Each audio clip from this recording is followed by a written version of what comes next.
views and opinions of the hosts and guests are their own and do not necessarily reflect the views of the management and staff of Guardian Radio.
Good morning.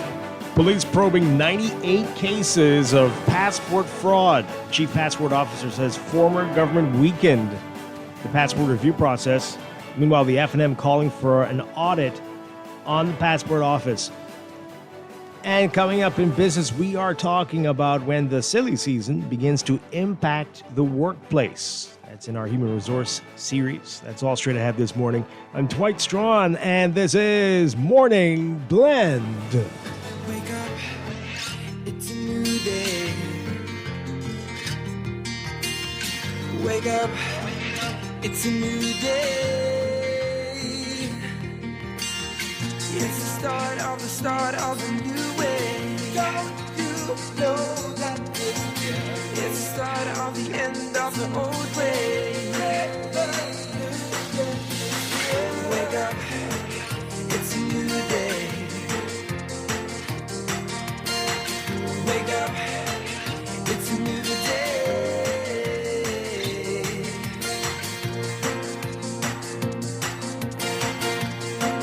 Good morning again, Bahamas. It is Friday, March 20th, 2026. This is Morning Blend on Guardian Radio 96.9. Again, I'm Dwight Strachan. In a moment, Laverne Gardner will be here on a Friday morning. Also this morning, we'll tell you about an upcoming workshop that is aiming for supervisory excellence. That's all ahead. But first, it's time for the Overnight, the latest breaking news from while we're sleeping, and the top national and international headlines this morning.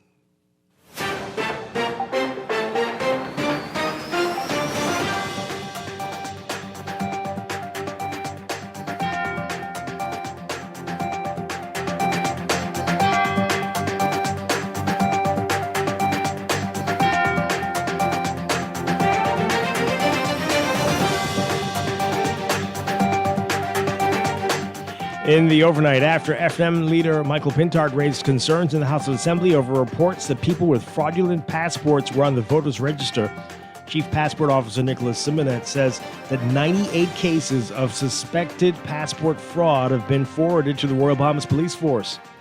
He says the existence of these cases should not be interpreted as a failure of the system, but rather it demonstrates the strengthened review process in place in successfully identifying the irregularities and ensuring the suspected fraud is referred to the appropriate authorities. Pintard's claims, which he supported with two lists of names that he tabled in the House of Assembly on Wednesday, prompted swift reactions from the government. In a statement Wednesday evening, the Ministry of Foreign Affairs suggested that cases of fraudulent passports were due to a policy regarding passport renewals that came into place in 2019 under the Minutes administration. Simonet suggested the same yesterday. And he said that policy allowed renewal applicants to submit only a limited set of documents, specifically the existing passport, photographs, the application form, and an NIB smart card. Simonet says corrective action was taken once the vulnerabilities were discovered. Noting that the party raised concerns over this same matter nearly a year ago, F&M Senator Darren Henfield, who served as Minister of Foreign Affairs under the Minutes administration, said the Davis administration was attempting to shirk responsibility over the issue. Henfield called for a transparent, thorough, and complete audit of the passport office.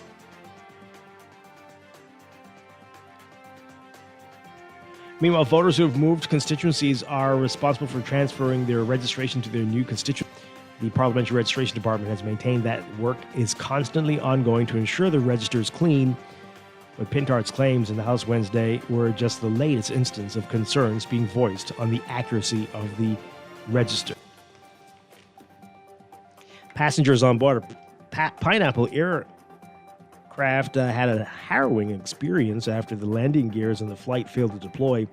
The Aircraft Accident Investigation Authority said the plane, a Beech 1900 aircraft with Bahamas registration number C6KRC, operated by Pineapple Air, had issues with its landing gear, which resulted in the aircraft becoming disabled on the runway after touchdown.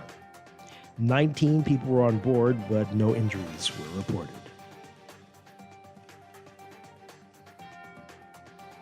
A woman pleading guilty to her role in a phishing scam that wiped out a Commonwealth Bank customer's savings.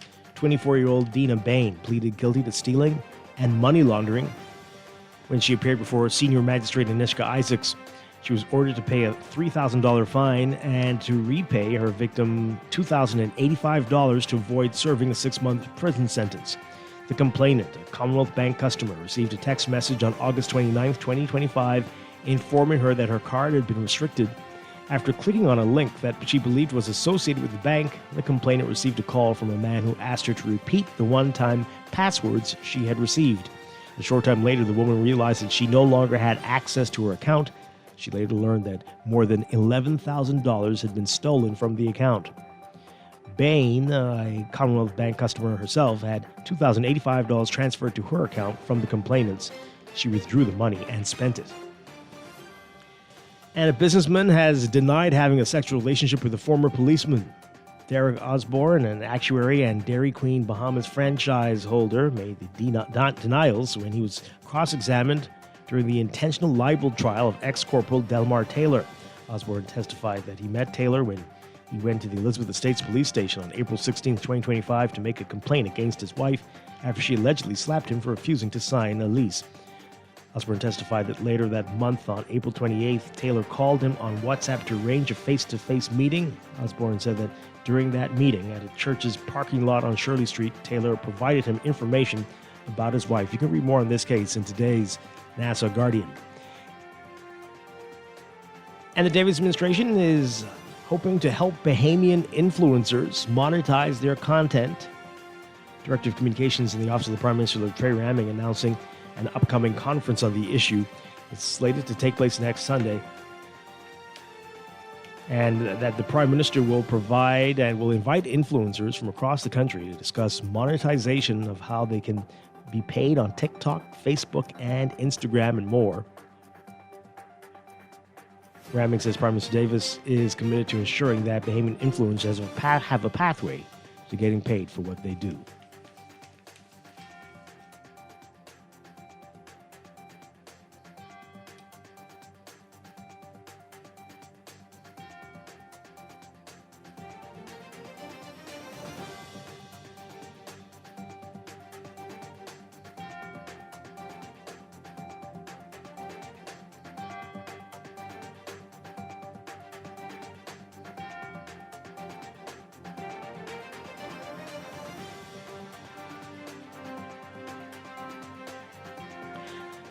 Overseas, a Kuwaiti oil refinery came under Iranian drone attack early today, and sirens in Israel warned of incoming fire, while explosions boomed over Tehran from Israeli strikes as the country marked the Persian New Year. The war that has rocked the global economy neared the end of its third week, with Iran showing no signs of letting up on its attacks on Gulf region energy infrastructure. Kuwait said 2 waves of drone strikes at its Mina Al Amadi oil refinery sparked a fire, and crews were working to control the blaze. The refinery, which can process some 730,000 barrels of oil per day, was already damaged Thursday in another Iranian attack.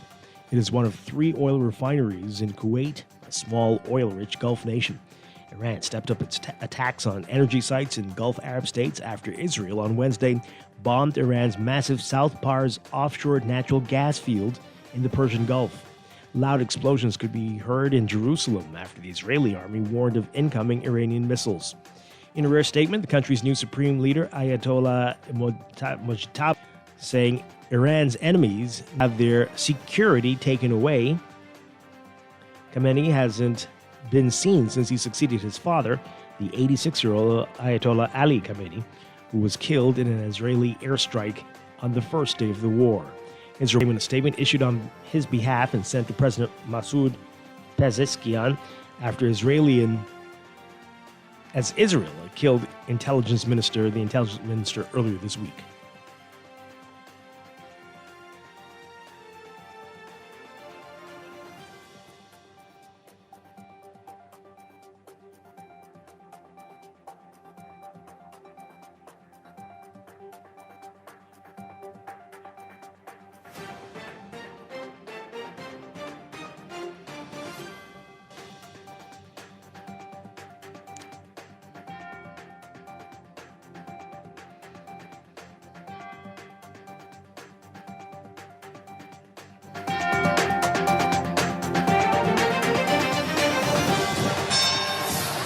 This is Sports Update.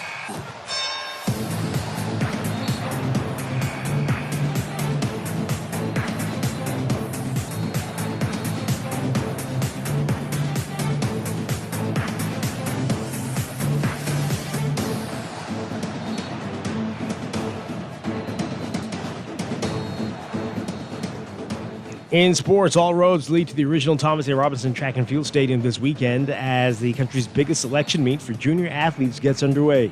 The highly anticipated B3A's Carifta Trials, set for Friday today through Sunday, promising intriguing matchups and fierce head-to-head battles in nearly every event. Going into the trials, there are 59 qualifiers for the Bahamas for the Carifta Games. Two fewer than a year ago when there were 61 qualifiers going into the trials. Athletes who have qualified in a number of events. You can read more about all that so far in today's Guardian Sports section. And the pennant-winning Technicians are headed back to the New Providence Volleyball Association Men's Championship Series after sweeping the fourth-seeded Intruders 2-0 in the best-of-3 playoff series this week at the Donald Davis Gym.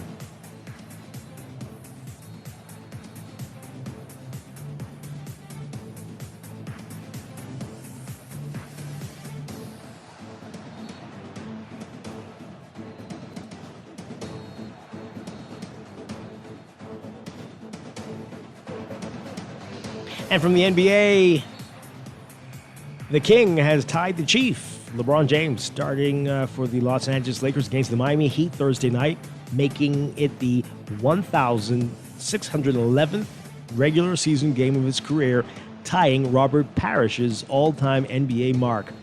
Parrish, dubbed Chief during much of his playing career, held the record for nearly 30 years. It now belongs to James, someone who's had the King moniker for much of his basketball life, and now has yet another record on what seems like an endless resume of accomplishment within the game. And at 41, James isn't slowing down. He had 19 points, 15 rebounds, and 10 assists in the Lakers' 134-126 win, their 8th consecutive victory. Last night, the games played marked is the latest entry on a long list of NBA records for James, who has the league's all-time top spot in a number of categories, including points scored, minutes played, field goals made, and field goals attempted.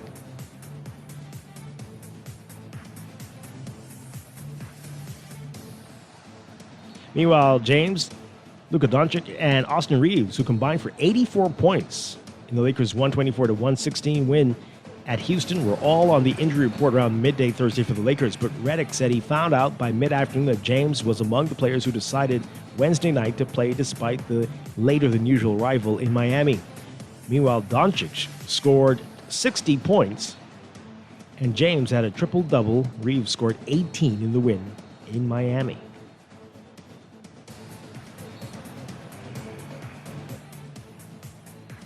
And March Madness underway.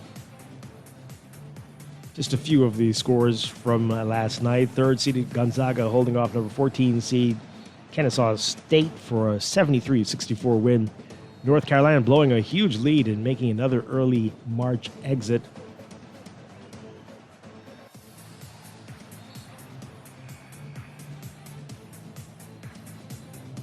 The VCU Tar Heels 82-78 in overtime. That's sports, and that's the overnight. Time for your first weather.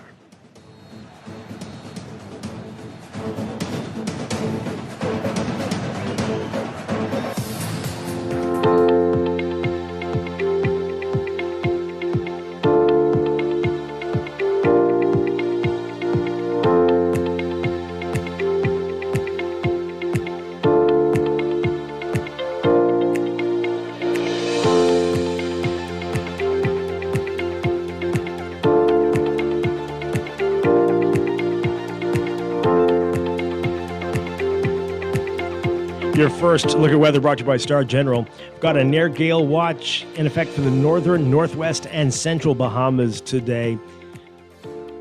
That cold front, coupled with an upper-level trough and moist air mass, will continue to generate showers and thunderstorms across now the southern half of the country. The front will gradually advance further down the island chain, entering the southeast Bahamas tonight. Meanwhile, building high pressure at the rear of the front will promote increasingly stable conditions, cooler temperatures, and these brisk winds over the next couple of days.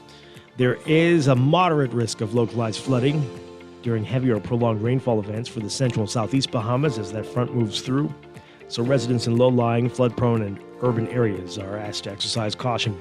And there's also a moderate to high risk of rip currents for Atlantic waters across the country, mainly and also in the sheltered areas of the northern, northwest, and central Bahamas. Swimmers are advised not to enter these waters, and beachgoers in sheltered areas of the southeast Bahamas should also exercise caution. So for today, the northern half of the country seeing partly cloudy conditions, turning mostly fair tonight. Only about a 10 to 20% chance of showers. Winds north to northeast at 15 to 25 knots with potential gusts to near gale force. For the central and southeast Bahamas, cloudy to overcast today. A 40 to 60% chance of showers with thunderstorms today for the central islands, decreasing to about 30 to 50% by tonight. And a 30 to 50% chance of showers today for the southeastern islands, increasing to about 40 to 70% tonight. Winds north-northeast to east-northeast at 10 to 15 knots ahead of the front for the central islands, shifting north to northeast at 15 to 25 knots with potential gusts to near gale force behind the front. And for the southeastern islands, winds south to southwest at 10 knots or less, falling light and variable at times. Expect winds to shift north to northeast at 15 to 20 knots with higher gusts across the northern southeast Bahamas, so Crooked Island, Acklands, and Ragged Island by tonight as the front moves through. Temperatures today, we're looking at highs around 79, 80 Fahrenheit for the northern half of the country. Overnight lows tonight in the low to mid 60s for the northern half of the country. For the central southeast Bahamas, highs around 77, 78 Fahrenheit. Lows behind the front for the central islands in the upper 60s and the low 70s for the southeast Bahamas. That's your morning blend weather check. We'll have your extended outlook coming up in just a bit. This weather check brought to you by Star General, insurance made simple.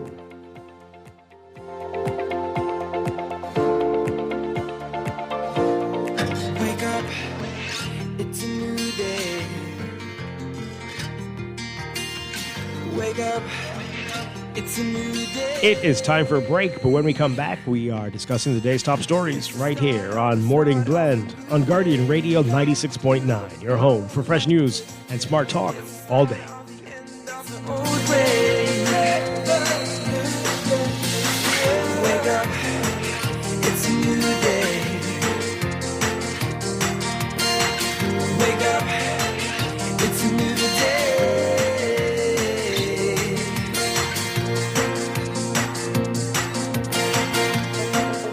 Tired of banks forcing you to use technology to bank the way they want you to? Your convenience is important. So no matter what your banking needs, Commonwealth Bank's friendly staff are always available in branch for that personal one-on-one service. But when you choose technology, our online and mobile banking app offers you state-of-the-art functionality. The choice is yours. Commonwealth Bank. Bank the way you want.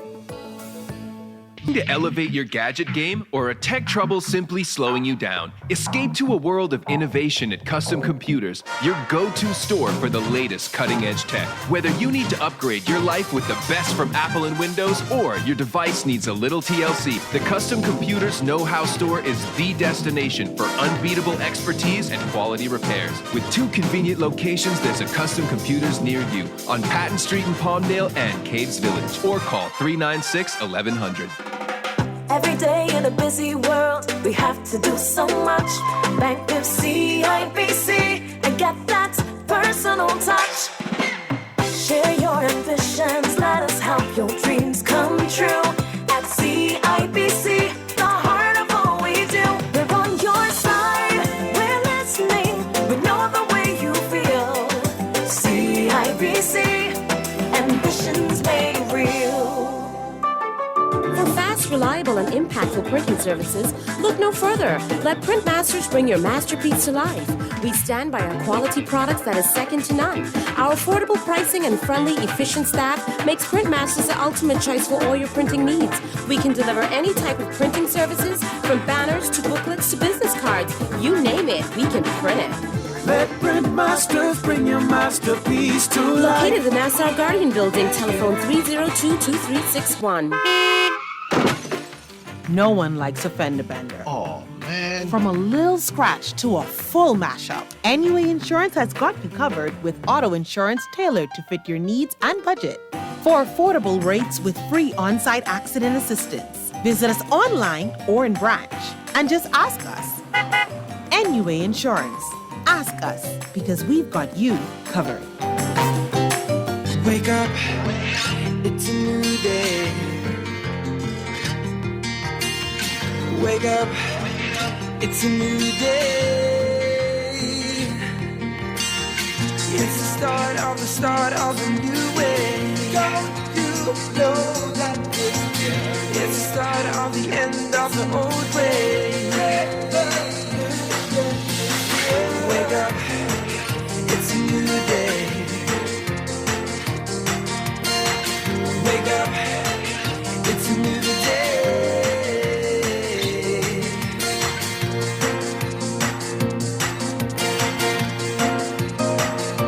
Welcome back to Morning Blend on Guardian Radio 96.9. We are streaming live on GuardianTalkRadio.com and on the Guardian Radio app for smart devices. We're also on your televisions on Cable Bahamas Channel 969 and BTC Flow Channel 612. You can tweet us at Morning Blend 969 or Facebook.com/Morning Blend 969.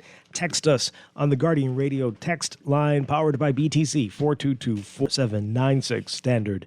Text rate supply. Once again, I'm Dwight Strachan. Joining me now, Laverne Gardner. Laverne. Good morning, Dwight, and good morning to our listeners. We've missed you. Haven't been with you in a while. I have missed you as well. Right. Yeah. Great to have you with us on a Friday today. It's good to be here today. Okay. All right. We've got a lot to talk about, a lot going on. But also, in our 8 o'clock hour, we're going to be talking with our very good friend, Duquesa Dean. She's going to be here talking about a workshop that she's putting on. It's going to help with supervisors. And it's a supervisory excellence workshop aiming to transform supervisory approach with comprehensive training. So we'll get to that. A lot of people, including myself, might need to take that course. So that's coming up. Later, it's our human resource series.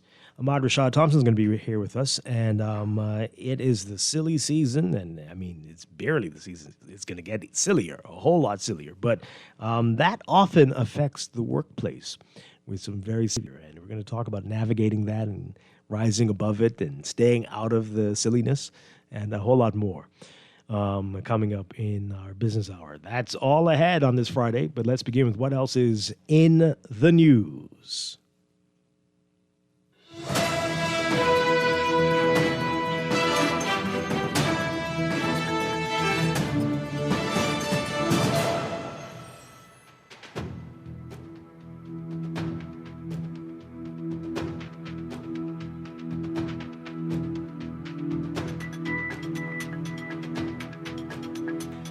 And in the news, the big story in all the papers, the passport office defending themselves after lots of criticism over the past few weeks and announcing that police are probing 98 cases of passport fraud, but they're saying this is because their systems are working better than ever to detect issues. And we're going to get to that in just a bit. But I have to. I know Laverne knows this, but I have to read this story.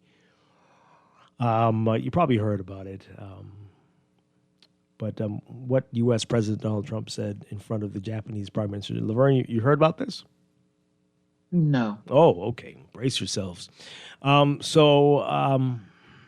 This was yesterday.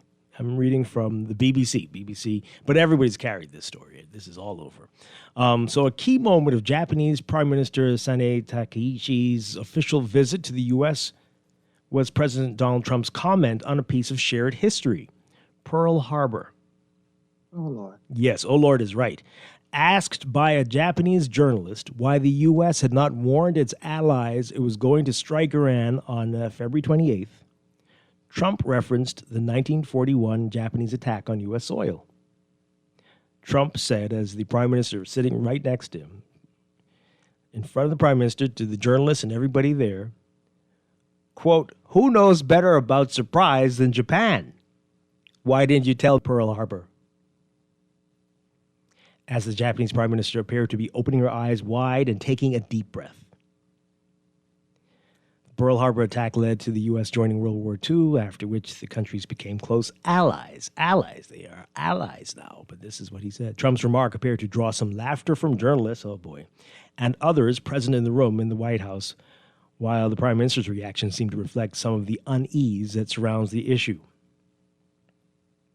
A senior reporter from a Japanese newspaper, Meniko Tokito, was in the Oval Office at the time and said the Prime Minister's discomfort was clear, saying, quote, "Prime Minister Takaichi's viscerally reacted, her eyes widening and her smile disappearing as she leaned back, drawing her hands in, clearly taken aback by the sudden mention of Pearl Harbor."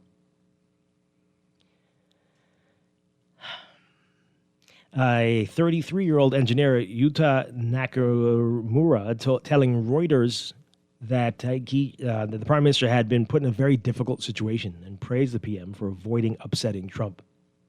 There's a reaction from folks in this article as well.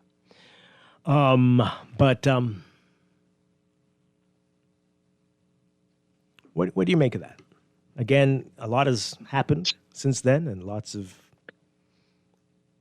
things have changed, and Japan is one of the U.S.'s closest allies.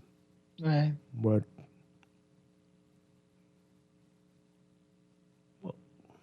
are we to make of that? Comments like that. Right at this point, what can we make of it? What can we make of it? Anything that's been happening?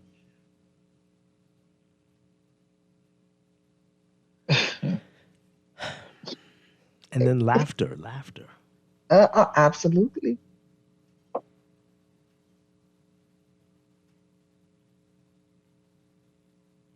And then we know what came 5 or so years later with the atomic bomb, two on Japan.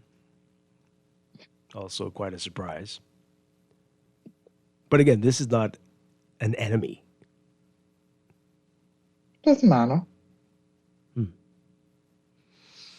Well, this is what we've been seeing. A lot of us allies have been put into a contentious situation now, all across the world, Europe, the Caribbean, further up north, and everybody is... Let's take a call really quickly, and then we're going to move on. Caller, good morning. You're live on the air. Good morning, Ben. Good morning. Hi. Good morning. You're kind of Good muffled. morning. We can barely... We can barely sorry hear for that. I was away in Tobago, and I got a little misfortune. Came back, and my wallet was misplaced, and got it back. So that's only why now I'm going to call in. But that's a bombshell.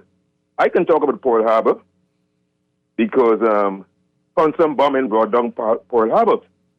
But for the U.S. president, that's open up a store. That's awful, very awful. But You will hear from me more because I really want to make some comparison and progress in the political arena. As I return, I see a lot of posters and all around the place. And I will also say that Tobago is doing well. They're doing a lot of development in the early stage of the game rather than in the later stage of the game, like in our cases where we can see everything looking bright and shiny just before election by all parties involved.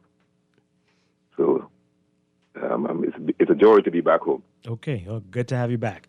All right, thank you very much. Appreciate it.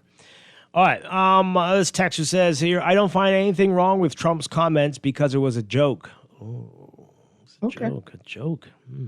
Okay. Further, I'm not concerned by the widening of the eyes of the Japanese prime minister. Well, sure.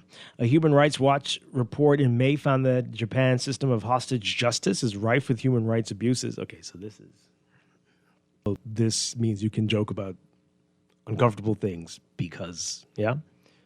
What about the U.S.? We've got lots of issues. What is your point? So whatever you want to say, just say it. Okay, so that's where we are. That's where we are in 2026. Whatever you want to do, no matter how offensive, just say it because you're speaking the truth. Now you know. Well, let's move on. I hope everybody can handle that. But that's where we are. All right, so police probing 98 cases of passport fraud. Chief Passport Officer's former government weakened the passport review process as the F&M renews calls for an audit of the passport office. Take a listen to this report from our Vonique Toot, and then we'll get deeper into what's written in the articles in the papers today. 98 cases of suspected passport fraud have been referred to the Royal Bahamas Police Force, according to Chief Passport Officer Nicholas Simoned. He made the disclosure during a news conference at the Office of the Prime Minister on Thursday. At present, the Passport Office has referred 98 cases to the police for investigation. The list of 74 referenced publicly represents an earlier subset of these referrals. The existence of these cases should not be interpreted as a failure of the system. Rather, it demonstrates that the strengthening review process now in place are successfully identifying the irregularities and ensuring that the suspected fraud is referred to the appropriate authorities for investigation and possible prosecution. The revelation comes one day after leader of the Free National Movement, Michael Pintard, released a list of 74 people he claimed were under investigation for fraudulent passports. Cartwright said the list originated from the Passport Office and confirmed that the 74 names are included in the 98 cases referred to police. These names were compiled as a part of an internal review and were formally referred to the Royal Bahamas Police Force for investigation. Each referral includes a police report, a sworn statement outlining the findings of the office, and a detailed internal audit document that possesses history within the passport system.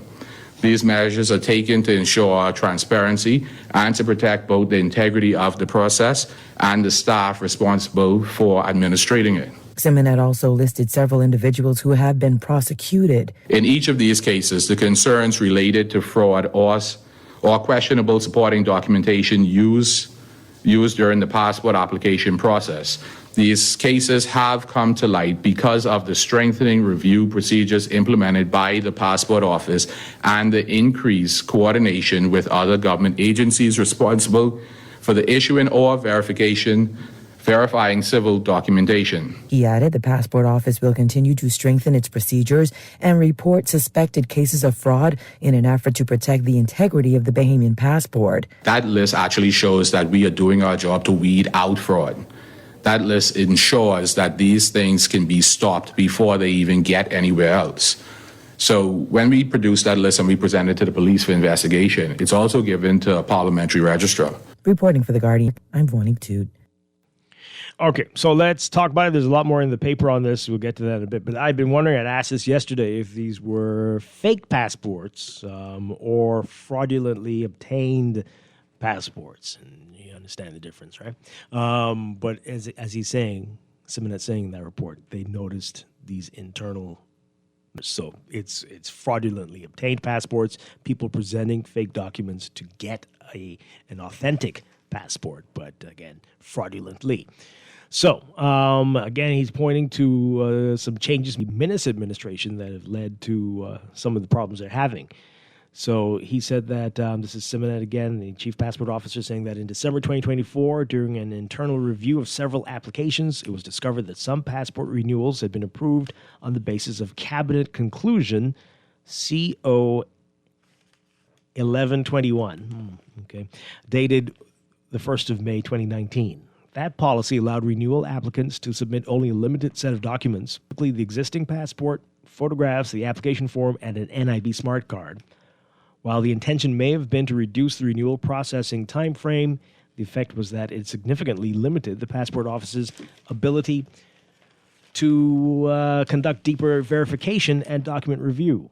Over time, this weakened the office's capacity to conduct research, verify identity and citizenship claims, and apply the level of scrutiny necessary to protect the integrity of the passport system. Simonet says corrective action was taken once the vulnerabilities were discovered, and the passport office no longer relies on the 2019 policy, but has instead reinstated full verification procedures that were used before. He says that under the restored framework, new passport applications pass through 8 stages of review, while renewal applications undergo at least 6 verification steps, including document validation and identity checks. These procedures ensure that if irregularities are not detected during initial issuance, they can be identified during subsequent renewals. Noting that the party raised concerns over the same matter nearly a year ago, F&M Senator Darren Henfield, who served as Minister of Foreign Affairs in the Minnis administration, said the Davis administration is attempting to shirk responsibility over the issue. He said in a written statement on the issue, quote, "What was troubling, however, was the attempt to lay blame for the crisis at the feet of the 2019 Minnis administration. That framing is as misleading as it is convenient. The Davis administration has been in office for nearly 5 years. If a cabinet policy from 2019 was weakening the integrity of the passport system, this government had every opportunity and every obligation to identify and correct it long before now." I mean, I don't think they just changed it based on what he's saying, right? Did it sound like that? No, I didn't get like that impression that it was just changed. Yeah, it sounds like a while back. Mm-hmm. But Henfield says, quote, "What is equally infuriating is the revelation that the Passport Office has been receiving fraudulent documents from the Department of, yet we are told that these very agencies meet regularly. If key government departments are coordinating so effectively, how did fraudulent immigration documents continue to flow through the system unchecked? That question demands a direct and honest answer." Indeed. Absolutely. Yeah. Absolutely. I agree with that. Totally. And I was going to say that, what we have to acknowledge, and kudos to the Passport Office for recognizing, these discrepancies and doing their part. But we have to look at this entire cycle. Where did you get these fraudulent documents? How were you able to get an NIB smart card? It's a whole process, this whole entire system that leads up to you being able to receive a passport from the Commonwealth of the Bahamas. We have to go through this entire system and begin to fix where there are issues, prosecute those who may be doing illegal, but it's the entire system. We can't just look at the Passport Office alone. Yeah. So Henfield is calling for a transparent, thorough, and a complete audit of the Passport Office, saying, quote, "The audit must identify every vulnerability that has been exploited, every case where fraud was facilitated, and every point of institutional failure, regardless of which administration's policies contributed to those failures. This is not the time for blame. This is the time for solutions." Meanwhile, the Parliamentary Commissioner Harrison Thompson saying yesterday that the department was made aware of the issue of holders of fraudulent passports whose names were on the register, and that the office is working to remove those names. He said, quote, "Anyone who should not be on the parliamentary register will be removed. That is the process required by law, and that is the process we are following. Some of the names brought to the department's attention have already been removed, and others are currently being removed in keeping with the law. Decried attacks on civil servants who are carrying out their duties carefully in the public interest. Okay. All right, so a lot said there. Let's get your reaction to it, folks. The phone lines are lit up. Hopefully you're all still there. Let's go to them, and we'll get back to your text messages in a bit. Caller, what say you? Hi, caller. Good morning. You're on the air. Hi, we can hear you. Yes, how you doing, Dwight? And how you doing, Levine? Welcome back. Morning. Thank you.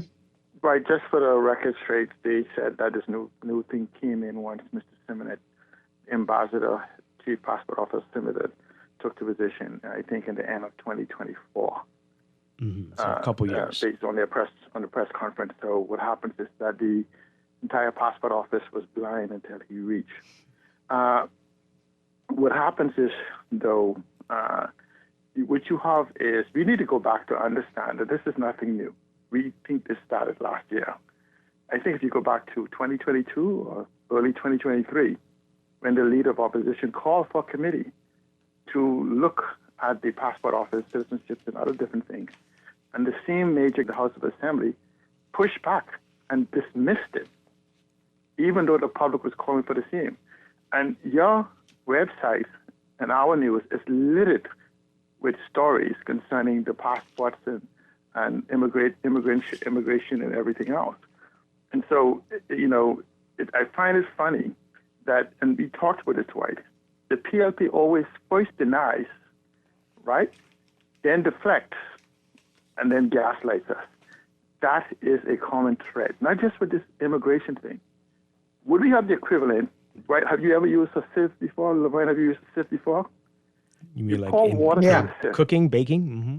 Yeah, but you pour water or flour through the sieve, and then you hold up the sieve to show what has remained in the sieve and say, see, this shows the sieve is working. Because look how much did it catch. Look how wet the sieve is. Ignoring the water to get through. We do this with the Defense Force, and we said, we sent 100 people back this year, or 1,000, but ignore how much passed through. The same arguments when we talk about drugs going into the U.S. There's no drug thing in the U.S. because, look how many we have interdicted so far. We do it with murders, we do it with robbery, we do it with everything else. And so what we then do is we then deny or ignore the failure of systems that's not working. All right, so you're saying this to say what? You don't believe the 98 number? You think it's a whole lot more? We're having an argument of denial and deflection as opposed to recognizing that thousands of behemoths are recognized, and even some people call your show today to show you there is endemic failure of our systems. We are saying if you say something, this is what the government is saying, if you say something, it'll damage our reputation internationally. It's like not less confront the problem. Right, I often say this, you cannot manage what you cannot measure, and you cannot measure what you refuse to deny. Or you continue to deny. And that is the problem. We have a problem, Dwight, in this country. Technology, things I'm proficient in. We have a problem of manual things. This is the concept, Dwight. Okay, we've got a lot of calls coming. So you believe the number is... Let me be quick. See, what the problem is this, is that what we do is we try to digitize or convert analog process to digital. You must start fresh. See, Dwight, you can explain digital from an analog person can explain digital, but a digital person can explain analog, but an analog person can't explain digital. And the problem is that our processes are broken and corrupt and need revamping from the passport office, from the birth certificate office, from the national insurance office. Totally. So again, you don't buy the 98 number? You think it's a lot higher? No, I think 98 numbers. Listen to me. I appeared on the show on the same day with the show with the passport office of the day before he got his promotion to ambassador, and he said hundreds per year. Okay, he didn't say, "Oh, we're investigating." See, what happens is his story changing. He should stay out of politics and stick with doing his job, because political statements doesn't do your job. And we just did with the voter registration. We have civil servants trying to make political statements to cover failures of our system. Okay, Seattle. Thank you very much. Wow. Okay, let's take another call. Good morning, caller. You're on the air. Hey, Dwight, good morning. How you doing? Doing well. Good morning. I want to point out that you said earlier, and I agree with you because this is the point that I was trying to make yesterday. As we continue to discuss this problem that exists in the system, one of the existing vexations for me is the constant confusion of terminologies that doesn't represent what is happening. For example, the passport officer went to great lengths to explain that what isn't fraud, it's the documents that is used to get the passport. As soon as he's finished saying that, the parliamentary commissioner comes back and says fraudulent passport. So we're right back to square one where one official went to great lengths to say it's the documents, supporting documents that are fraudulent, that was used to obtain the passport. So he didn't say fraudulent passport, he said fraudulent documents. Then the parliamentary commissioner comes and he said fraudulent passport. That's a problem. And I'm asking... Well, I suspect they do have that too, right? But the passport office is, talking about the internal issues they've had that have led to people getting passports fraudulently. But it'll be good to know how many people are presenting fake passports. Like this is we to this particular issue that is in the public domain right now, where the passport officer was speaking specifically about fraudulent documents. See, the thing is, detect a fake passport. Well, I submitted to you yesterday that the standard to which our passport is produced, it is very difficult to produce a fraud passport without it being detected. But people are going to try no matter what. Yeah, but to the extent that I try to become Dwight doesn't mean that I'm going to succeed at becoming Dwight no matter how good I am. Exactly. Yeah. So that's all I'm trying to say. I just want to let. I got what you were saying yesterday. I was saying I think it's both going on, but they were addressing, which is a bigger problem. There are people and in my exit, Dwight, let me help get off the line. And my exit is this: I think that they should make an effort to separate public servants from functioning alongside politicians. That press conference, I don't think it was in good taste for it to be held out of the Prime Minister's office yesterday. He should be able to be allowed to function as an independent public servant. He doesn't need to be coached through the Prime Minister's office. Okay. All right. Well, okay. If I could say too, I what John just said just now. Let's not. I find, for me, when things like this happens, there almost seems to be a rush to where can we assign blame, and everybody is doing their best to defend their department or themselves.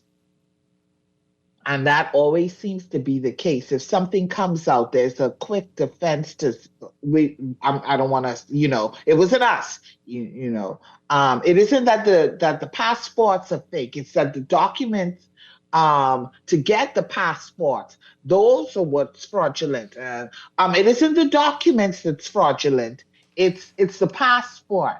There's always that rush to where we can assign blame, and so rather than, and this is my observation, rather than here's the situation, let's get to the bottom of this. We're going to do our investigations. We're going to work together, immigration, NIB, whomever. We're going to all work together to see where there are these shortfalls, how we can shore up those shortfalls in order for us to make sure that we don't have these types of incidents occurring. And maybe that happens, but there's always a rush in the public space to say, hey, the problem isn't here. The problem is in there. And then to John's point, you come out and you're talking about these fraudulent passports and you're saying this is what is happening, this is what's getting right now and we've discovered this, but you make a point to say that hey, I just want you to know that because under the Minister administration, we can like let's make sure we put that in. And I think that's when the waters become a little bit more muddied, and now it becomes more political. Yeah. Because is it necessary for you to point that out? Did you need to point that out? Especially when we've already heard this coming from political figures. And then, like he said, we're having this press conference where? Why are we having this press conference here? So, but again, like I said, there for me, there's always that everybody is trying, it's like, kids and they get in trouble and everybody's trying to say, well, it wasn't me. Dwight was the one who left the refrigerator open. And Laverne was the one who went into we're all trying to just clear ourselves rather than saying we have this team and we're working to see. Yeah. Because there are missteps that happened along the way. How do these people have access to fraudulent documents? I mean, I don't know if it's unique to the Bahamas. That seems to be a human failing, right? We've got to blame somebody. We've got to have a commission to determine who's to blame. Always. Yeah. Always. It's getting worse. It's always just, and it's, for me, it's like, let's not get sidetracked. Yeah. Let's attack the problem and see how best we can find a fix for this problem. Absolutely. What do we need to do? Yeah. And if we find, like I said earlier, that there are people who are working in these different offices that they are doing things that are wrong, let them be prosecuted. Yeah. We know there have been a few with the passport office, but you're not hearing as much as you would think you'd hear with the number of cases that are being, that we claim we're seeing. And if right? we're saying, and Dwight, if we're saying that, if the passport office is saying that the passports are fraudulent, the documents are fraudulent, then where did these documents come from? So we need to also hear other agencies, people being prosecuted along with this, because there may be a ring. Well, there definitely is. Which I suspect there is. Definitely. There's a ring. Let's take some more calls here.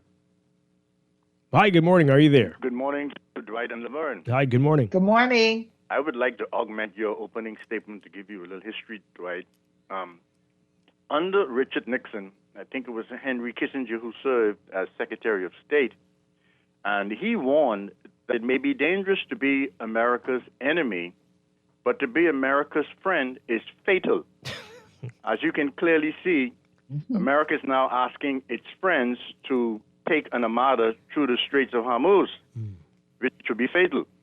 Now, Henry Kissinger, he tried to walk that back, and that's slowly being walked back with AI, so you won't find that easily on the internet. All right? Now, this passport situation, we need persons in the passport office or in that area in government to become whistleblowers. Help the Bahamas, man. If you know someone who's doing corruption and it's wrong, don't be afraid. Social media is here now for you to be anonymous. Or send it to me. I'll release it for you. There are reports that we got about more than 10,000 fraudulent documents circulating in this country. What type of reports? Where are you getting that report? Well, social media. See, well... No, I'm only telling you, I didn't say it's factual. I'm only saying it's a report. All right? I'm not saying it's... but if you would... But I like what Mr. Pintard is doing. He's stirring it up. And I want him to continue to do that. Because there's also a report that envelopes are going down to Haiti on the Bahamas here. I'm sure you heard that one. What's in them? Letters? With passports, with documents. Oh, my goodness. Right, don't play like you haven't heard that. Yeah, that was the story. That was a rumor, yes. Ago. Yeah, okay, but see, with these things that are circulating, we need to look deep into it. So maybe the government need to form a committee, which they won't, to investigate. Because that may point too many fingers at them. Yeah. Thank you so much. Appreciate it. Yeah. Well, we don't know there aren't whistleblowers, but yes, people who see things need to say something. A lot of people are afraid, and a lot of people are offered incentives to not speak, unfortunately, it seems. But that's not doing you any good at all. Let's take some more calls. Caller, good morning. You're on the air. Good morning. Hi. Yeah, the only way we could fix this problem, recall all the passports, reissue them, and let you bring them papers in, the right documents. Because guess what? If you got it the first time... All the passports? everyone and change the color of the passport to make sure you bring it in. And guess what?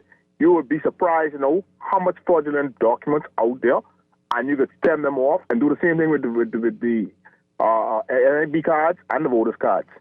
And also, vet your people who you putting inside the passport office to work.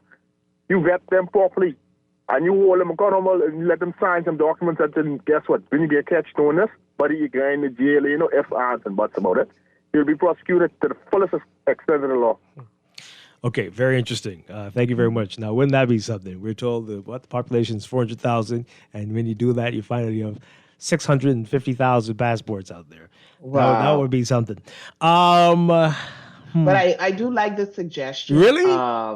Of you're not saying I'm really. sorry. Yeah.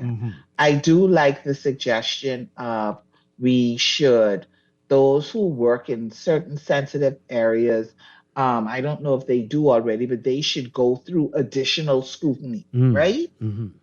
Okay. Right. And so it shouldn't be a situation where if you work in this one government agency, you can just apply and then be seconded somewhere else. You know, there should be these offices, there's an extra level of scrutiny of whatever it takes. I agree with that. Yeah, okay. All right. Let's take one final call before we have to go to the news. Caller, good morning. You're on the air. Good morning, sir. Hi. Good morning to your guest. Dwight, I think our problem stems with those JP. You could go to a JP right now and say, oh, I swear that I know this person for 10, 20 years. Yikes. And that time the JP going with what you said. Our problems lies with the JP. You have to shut those JP. Our problem with the most passport is being issued out. I could give you an example. My niece father died, and we had to go and get her new information for her. And any which way, when we did, we went to a JP. I never seen this man in my whole life. We went to him and we swear we know this person. All he did was just write up the paper. We give him whatever funds we had to give him, and that was a brand new passport. This is where our problem is. Those JPs need to be stopped, shut down immediately, effective right away. All right. Thank you very much. Did you report him? No, you don't have to report him because it's legal. You can just go to any JP and just go and get your pass, get any information. Any information you want, the JP will just sign off on it, and he don't know you from your nail to your foot. Well, okay. This is where our problem is. Wow. Trust me, Dwight, if they shut those JP down, we don't have a problem with the passport, and the passport is straight. Yeah. The problem goes with the information that is going on the passport. The passport office only doing what the JP say. Well, okay, well, I know this man for 10 years, and that is not true. Thank you so much. We got to go to the news. Boy, a lot to think about. Got our friends, Laverne. Friends, and your friends are the ones who are going to make you silently, embarrassed. But hey, we'll be back after the news. Boys, waiting for my new friends to come. I don't care if I'm hungry or cold. I'm gonna give me some of them, 'cause you got to have. This is Guardian Radio 96.9 FM, streaming on GuardianTalkRadio.com and the Guardian Radio app, Nassau, Bahamas.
welcome back to Morning Blend here on Guardian Radio 96.9. We are streaming live on GuardianTalkRadio.com and on the Guardian Radio app for smart devices. Also on your televisions on Cable Bahamas Channel 969 and BTC Float Channel 612. You can tweet Morning Blend 969 or Facebook.com/Morning Blend 969. Text us 4224796. Standard text rate supply.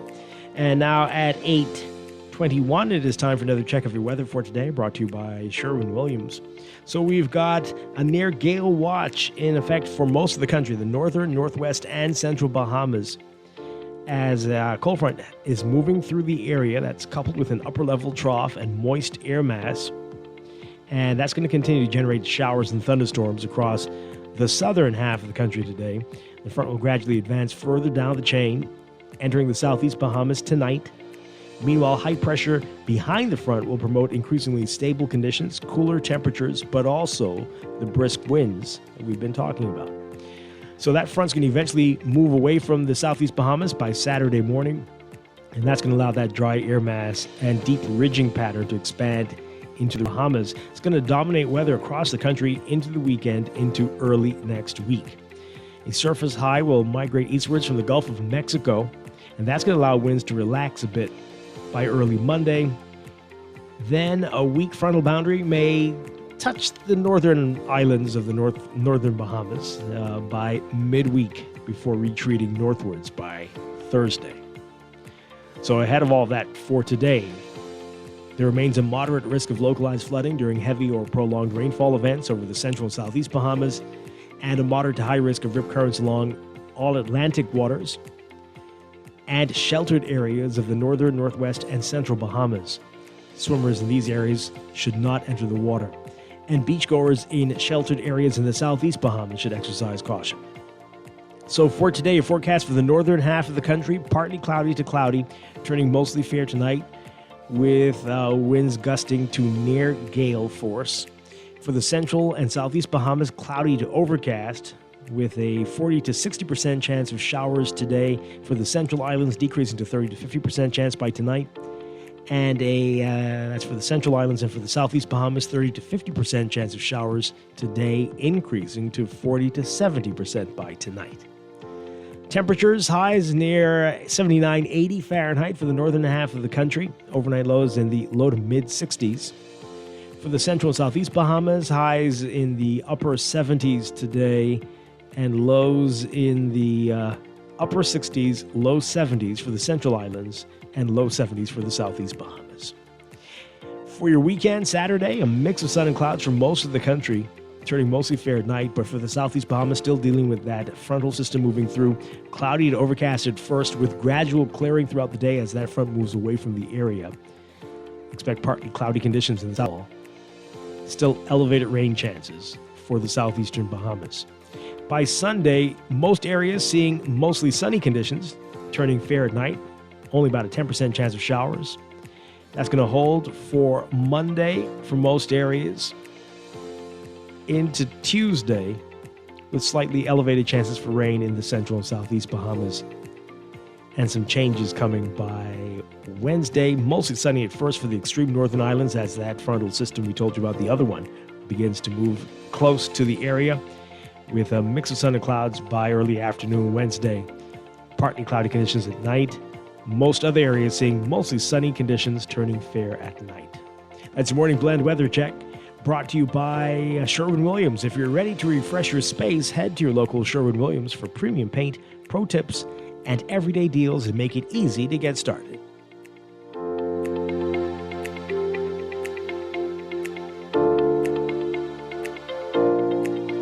Planning for retirement can be overwhelming, but with CFAL, it doesn't have to be.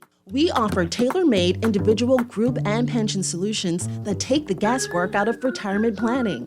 Whether it's for you or your company, don't leave your future to chance and let the trusted hands of CFAL's experts guide you toward peace of mind and financial stability. Low upfront costs and affordable monthly payments make it easy for you to build wealth so you can live well. Visit us at cfal.com to start on your path toward financial freedom. CFAL, growing wealth for future generations.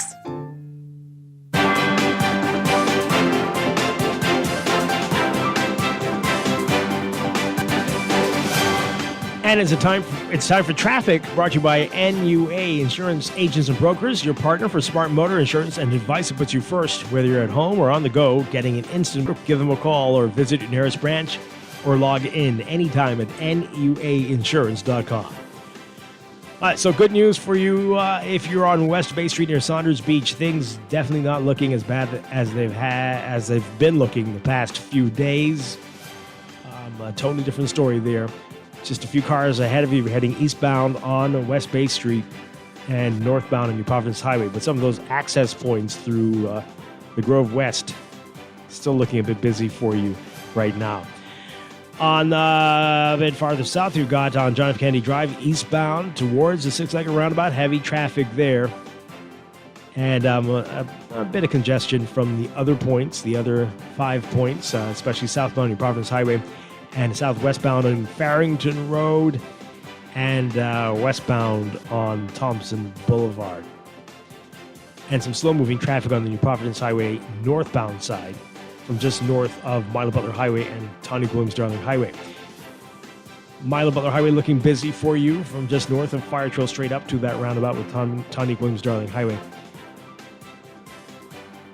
And some slow-moving traffic on Gladstone Road northbound to Bahamar Boulevard and John F. Kennedy Drive. A different story for you on Independence Drive. Heavy traffic both directions, east and westbound, between the roundabouts at East Street and Blue Hill Road. Not looking pretty at all, especially westbound.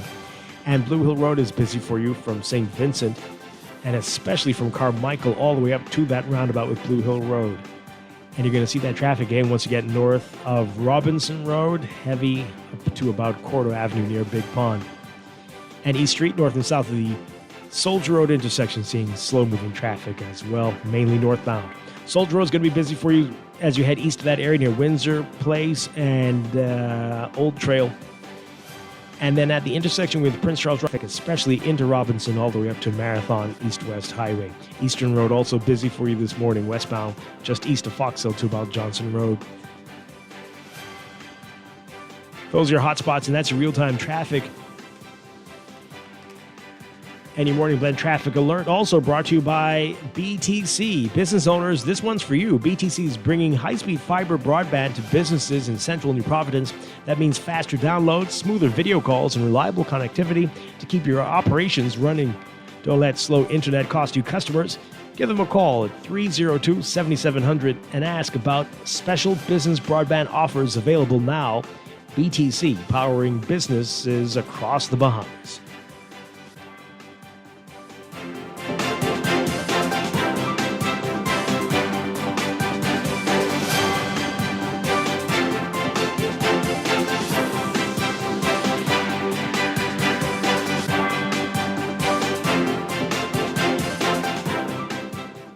Don't shop at Sherwin-Williams then. Don't get the best service in the Bahamas then. The love is really, really strong in Sherwin-Williams. We don't just sell paint.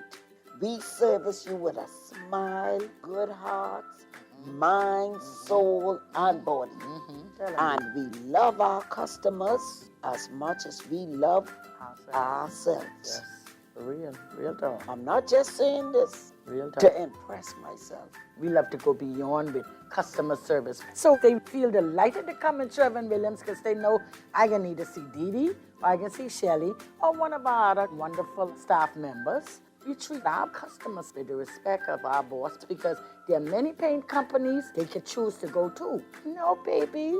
If they go to some other paint companies, so I gonna get this little thing at the end of the week. We want to come visit Shelley and Dee Dee at Sherwin-Williams Bahamas, and you'll surely find colour in every day. No one likes a fender bender. Oh, man. From a little scratch to a full mashup, NUA Insurance has got you covered with auto insurance tailored to fit your needs and budget. For affordable rates with free on-site accident assistance, visit us online or in branch and just ask us. NUA Insurance. Ask us because we've got you covered. Hey everyone, get ready for a night you won't forget. It's Z-Live's Far Back Friday Party with host Shivago Lang. Friday, March 27th, beginning at 7 p.m. Join us at Sapodilla Estate for a night of 80s and 90s music.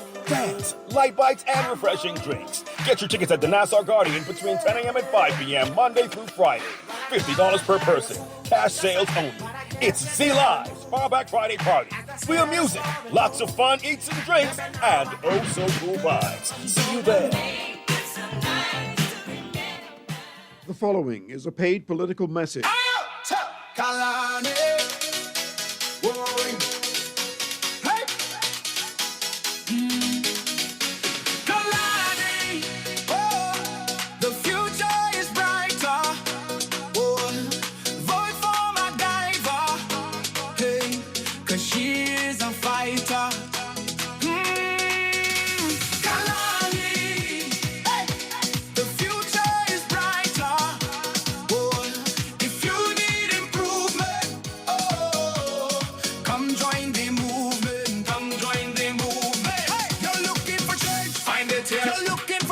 Find it here. You're looking for truth. Find it here. Vote for MacGyver.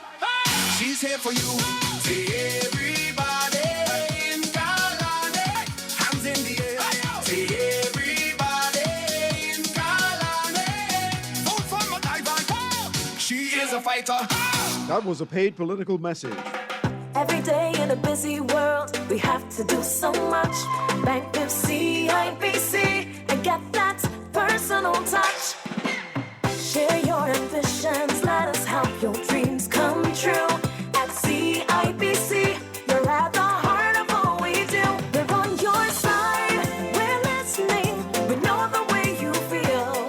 CIBC, ambitions made real. Get set. Track and field fans, it's that time. Time for the B3A Carifta Trials, March 20th through 22nd at the original Thomas A. Robinson Stadium.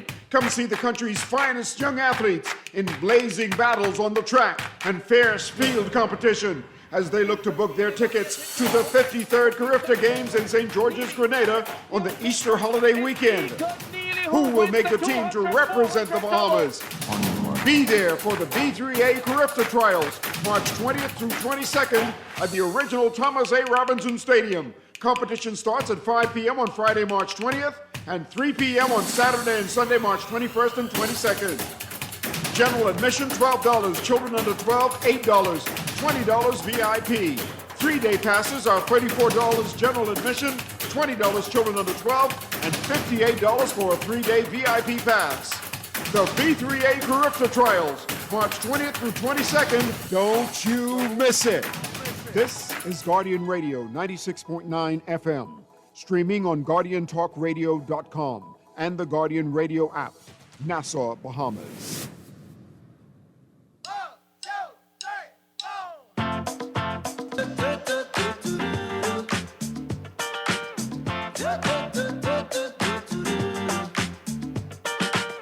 You stepped inside with a vibe I ain't never seen.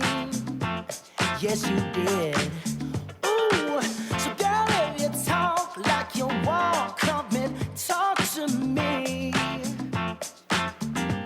But look here, it would break my heart, break my heart, break my heart if I find out you can't move.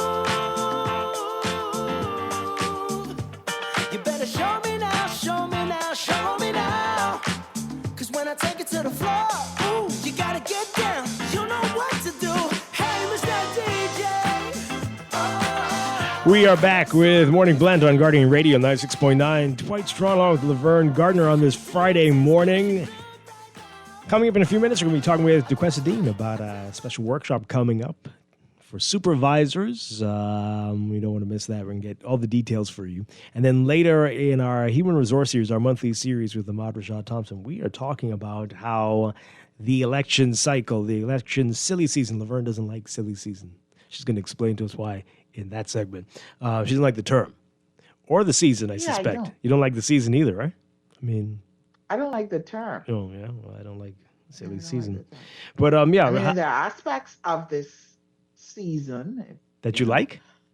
that I do not like. Oh, okay. For sure, but I don't like the term silly season. Nice. I never did. Okay, interesting. We'll get into that in our 9 o'clock hour. But we're going to talk about how it impacts workplaces. And That isn't good. That isn't good. But it happens all the time. We're going to get into that. But we continue our discussion about what's in the news, talking about the passport office, with the press conference saying that 98 cases of passport fraud are currently being probed by the police. 98 cases. So we've got a lot of your text messages. We can take a few more calls. But let's get to the text messages. This person says here, the issue with the passport fraud is that time after time, calls were made for a full investigation only to be arrogantly set aside by the Minister of National Security. I have an issue with that. That's a text.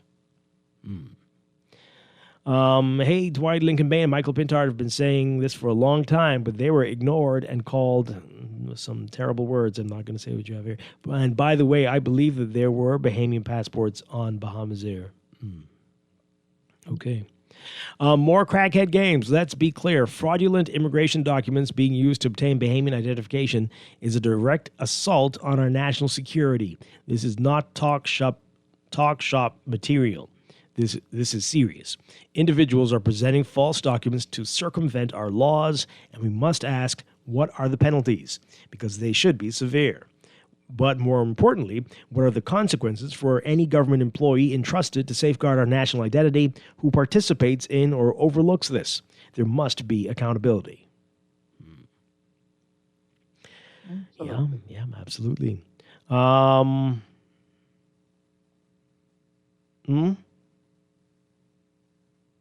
Okay. I hear this text here. Anyway, if fraud is used to obtain a passport aided by crooked JPs is the problem, anyone can see the insignia. Okay. Laverne, we missed you. And seems like the F&M is trying to make a case for if they lose the elections out of Donald Trump's playbook. Every election in every country has fraudulent voters, but it's the percentage that matters. We in the Bahamas should be proud of our systems. If our systems had that much fraud, we would not have changed governments in the last 20 years. And please, oh dear. See, Alan, I'm only going to read it because you need to hear these things. But we don't, this is not our view. Just saying. Please ban C. Allen until after the elections. His F&M bias is becoming blatant, and I'm one of those undecided voters. Okay. Well, so maybe tone it down, C. Allen, or we will send you the bill like we've been telling you we might. Laverne is completely solid on addressing the passport issue. I don't know what that means, but I guess that means they agree with you. Is that what that mees? I guess. Okay. Well, I think you're always pretty solid. So yes, sure. Oh boy. Anyway. And I also wanted to the texter before that. Yes, we've been successful, but we have to address those issues. Just because we say, oh, well, we look at this and this is work, doesn't mean that we don't get the opportunity to. All right. The Quest is signing in. You might need to mute. I didn't even know I was unmuted. Yeah, I'm mute so your sorry mic. about that. Okay. Sorry. See, it does be your friends, Laverne. They are as that's the theme of the show today. It's the theme of the show. Laverne, I'm not interested in what you have to say. I thought I was muted. It's a good thing. So sorry. It's a good thing you were having a decent conversation. Good thing you're having a decent conversation. We'll get to you in a few minutes. We'll get to you in a few minutes. Well, okay. Sorry, Laverne. Yeah. But no problem. We still have to look at our issues, and we have to not only acknowledge them. We have to make sure that we shore up those places that need to be reinforced and do the things that we need to do to make sure that this is serious, right? We recognize the seriousness of people having fraudulent documents. Someone mentioned about JPs. I have a feeling about JPs. What does it take? What qualifications do you have to be awarded or to be allowed to be a justice of the peace? Has that in some way been watered down? Because sometimes it is used to reward those who've been loyal to a particular party. We have an influx of JPs. Are they getting the right kinds of trainings? Are we vetting and screening those? Or are we just saying, okay, you've been a great supporter, da da da da da, and so you're this. We're giving you this. Like, what is the process for that? Anything, and it goes back to what I was saying earlier. Any position, any job in government that has to deal with sensitive issues, even if it's outside of government, there should be, if there are 10 levels, there should be 15 for that. Okay. All right. Let's take these calls, and then we'll get back to these text messages before we have to take a break. Caller, good morning. You're on the air. Hey, good morning, Dwight and Lauren. Hi, good morning. Yeah, I too agree with the caller with the justice of the peace. You know, I believe they're doing more harm than good to this country because, you know, they allowed to just do whatever whatever people address to them or bring to them. So I believe we need to put a control on that. Right now, when it relates to the passport issues, right? That's a legacy problem inside this country that nobody wanted to address, right? And we the citizens finally came to head and hope that we will see some jail time being issued, and we wouldn't see the same type of movies what was given when they removed the people in the shanty town. We saw no arrest, right? We saw nobody being deported, despite the government said they did, but we didn't see anything. So I hope this we would get. Would you see that? And also, they said most of the people who live in the shantytowns were but somebody would have legal seen residents. it, right? When you right, all of our life People are deported all the time. People are deported all the time. Yes, but all of our life we were seeing deportation inside this country, man, right? So it just can't be just only one or two government officials see the deportation and nobody else saw it. I mean, right? where did you see it? Huh? Where did you see it? Where do you see it? Yeah, I mean the deportation channel. I mean, where did you? The deportation. We have a area right on Carmichael Road where people have to be held, and we used to see bus of persons being taken from there to the airport. We don't see that no more. I mean, that could be seen as a violation of human rights. I mean, that's not.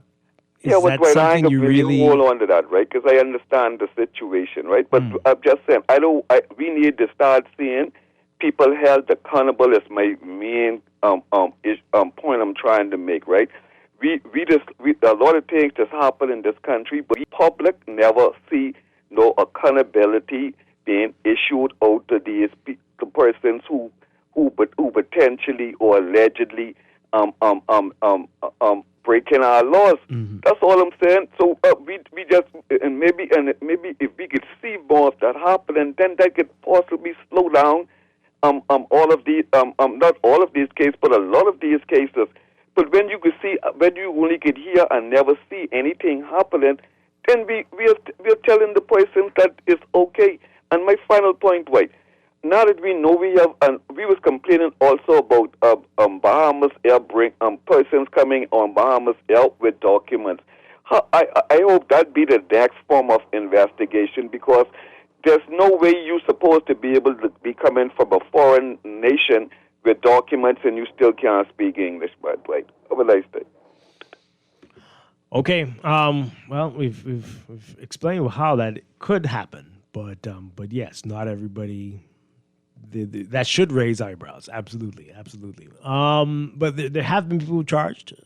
There have been people who've been charged. Maybe it's, as we said earlier, not as many as one would expect. But I do get the point that you're making. Okay.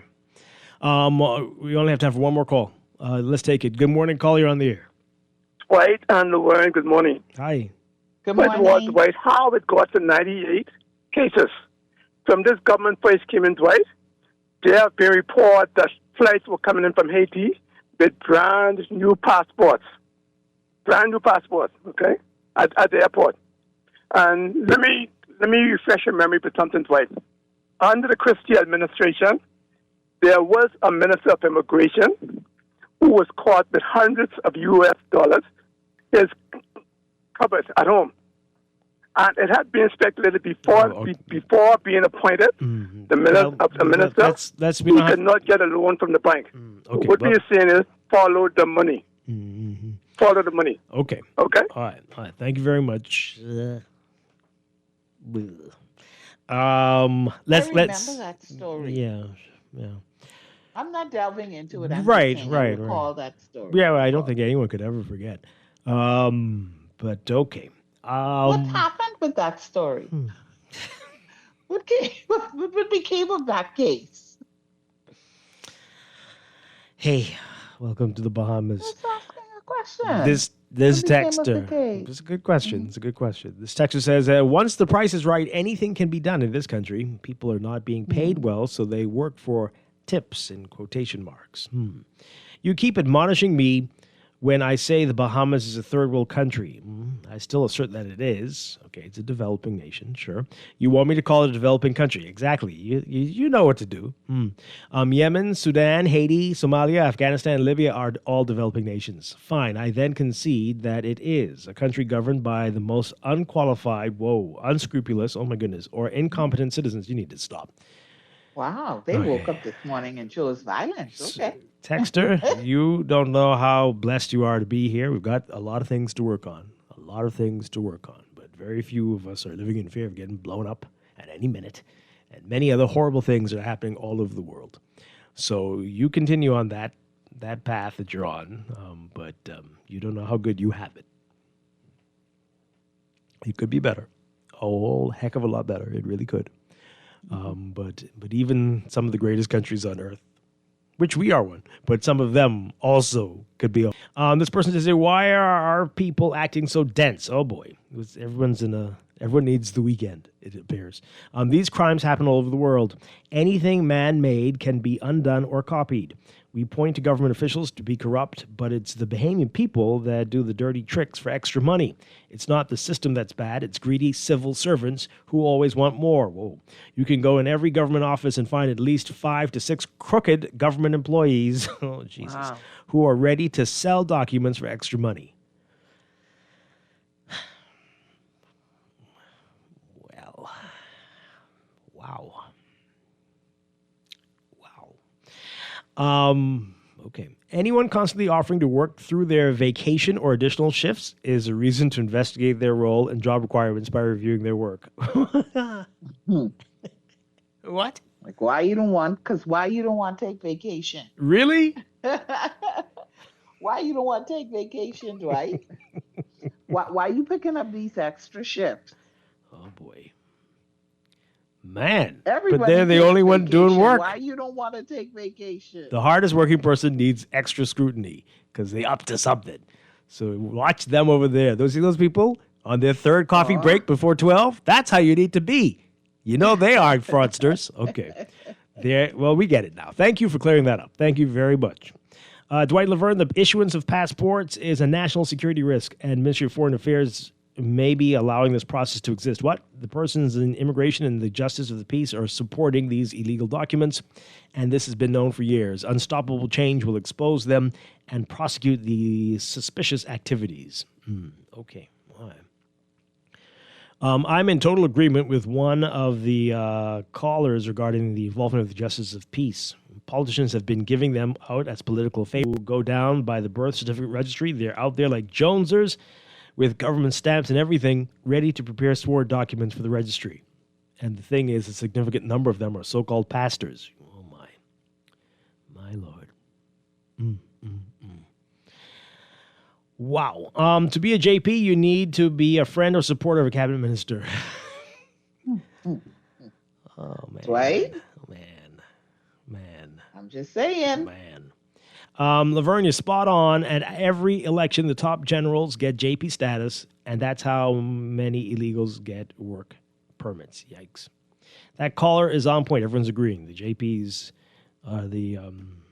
yikes.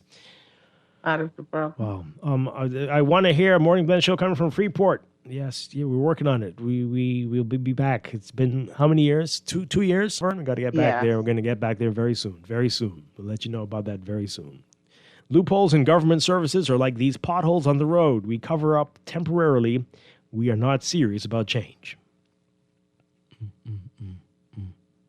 By the way, hundreds of illegals, live on the hill next to immigration. Oh, Lord. I saw a Haitian who couldn't speak English with almost 100 passports in his head.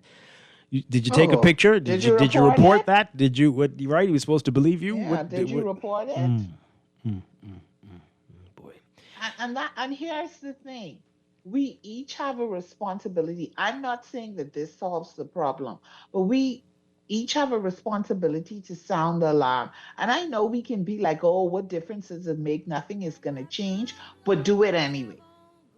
Do it anyway. Talk about it, not just to call in, but report it to relevant authorities. We see something suspicious, this isn't whatever. Right, exactly. We tell these stories about things that we've experienced, that we have seen firsthand. And sometimes, Dwight, you ask the question, did you report it? Right. And the response is, oh, it's never quite directly a yes, I did report it. They go on, oh, we got to do a blah. Okay, so that means you didn't report it. Yeah, very sad. Okay, we got to go to the break. When we come back, DeQuessa will get to speak on this Friday morning. This is Morning Blend, Guardian Radio 96.9. Stay with us. I don't want to know, girl.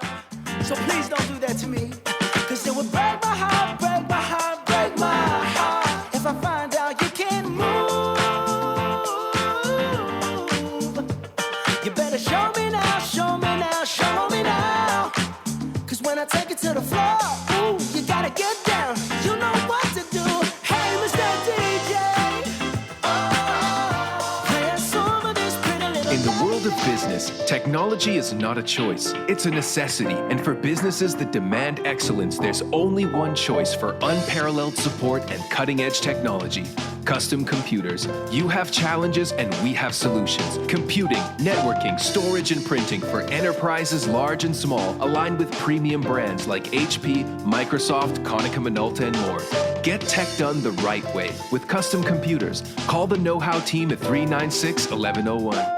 It's back, Agri-Expo 2026, presented by the Ministry of Agriculture and Marine Resources, April 10th through 12th at the Gladstone Road Agriculture Center.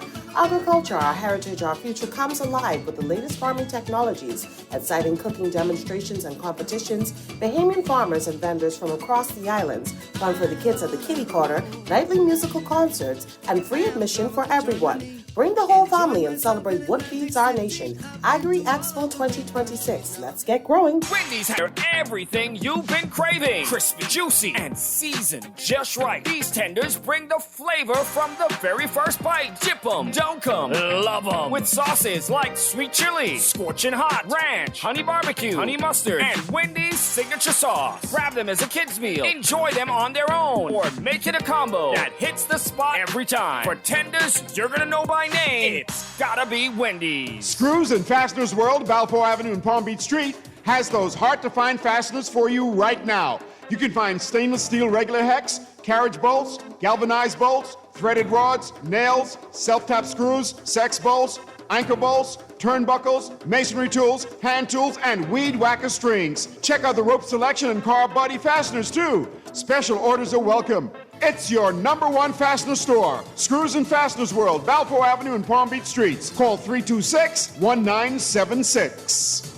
At Star General, you can go gold. Comprehensive car insurance covers loss or damage from accidents, fire, theft, and third-party liability. But the Gold package gives you increased coverage for rental car and windscreen, personal accident, medical benefits, deductible waiver, and 24-hour roadside assistance where available. Our Star General Gold package also gives you up to $2,500 for accidental damage to a rental car anywhere in the Bahamas. Go gold with Star General. Insurance made simple. The following is a paid political message brought to you by the Free National Movement. Bahamas, get ready. The momentum is building and the movement is rising. The Free National Movement official campaign launch. Join the excitement Saturday, March 21st at 7:30 p.m. at Bahama. Watch the event live on Facebook and YouTube at our FNM 242. Be part of the movement. The FNM campaign launch Saturday, March 21st at 7:30 p.m. See you at Bahama. That was a paid political message brought to you by the Free National This Movement. is Guardian Radio 96.9 FM, streaming on GuardianTalkRadio.com and the Guardian Radio app, Nassau, Bahamas.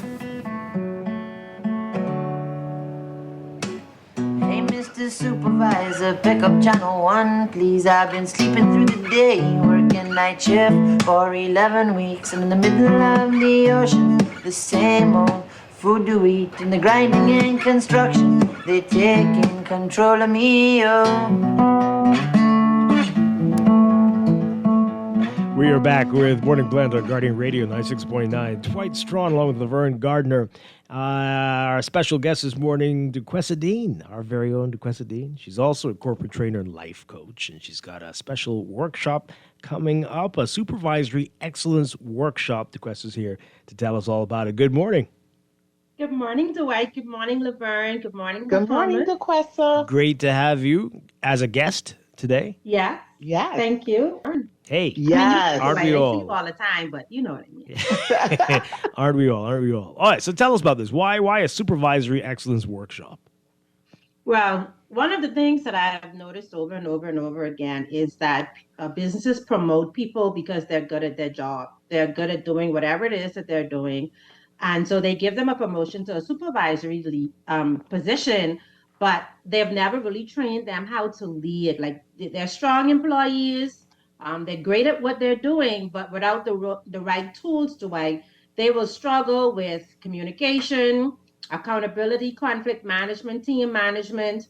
And so a good employee who is performing may be a great fit for the next level, because everybody wants to progress through the organization and elevate themselves and get a degree of success. Mm-hmm. However, each level requires a different level of communication, a different level of execution.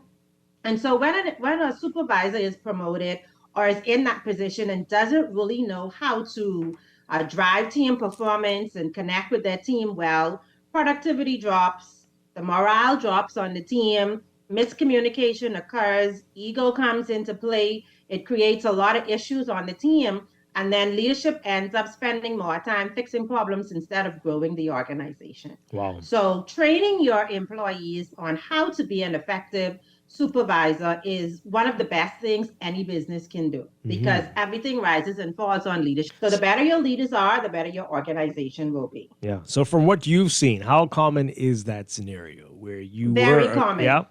Can you give like a Very. percentage point from what you've experienced? I don't have a percentage point, but I can tell you that more cultures are impacted by that ineffective middle management and even upper management leadership styles.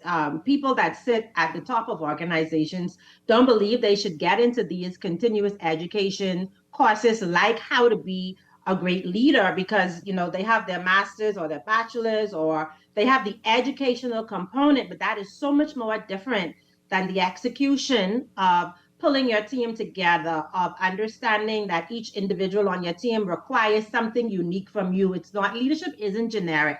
So a lot of organizations are suffering from employees who are promoted and not supported, which results in employees that are reporting into those particular leaders really tapping out. Mm-hmm. You said something very key. You said often these people were very good workers and did what they do best very well. Is it that they get in these positions and expect all the other people who report to them to do things exactly the way they used to do it? Is that part of it, or what are we seeing here? Why, or your head just gets swollen, as people say, your head gets big? No, it's you were good at what you did. You were good at task management. You were good at what your assigned task was. That was not connected to people management. People management is a different skill set altogether. Yeah. Because now you've been promoted, you're promoted, and you have to get the people that report into you to function in their jobs efficiently, proficiently.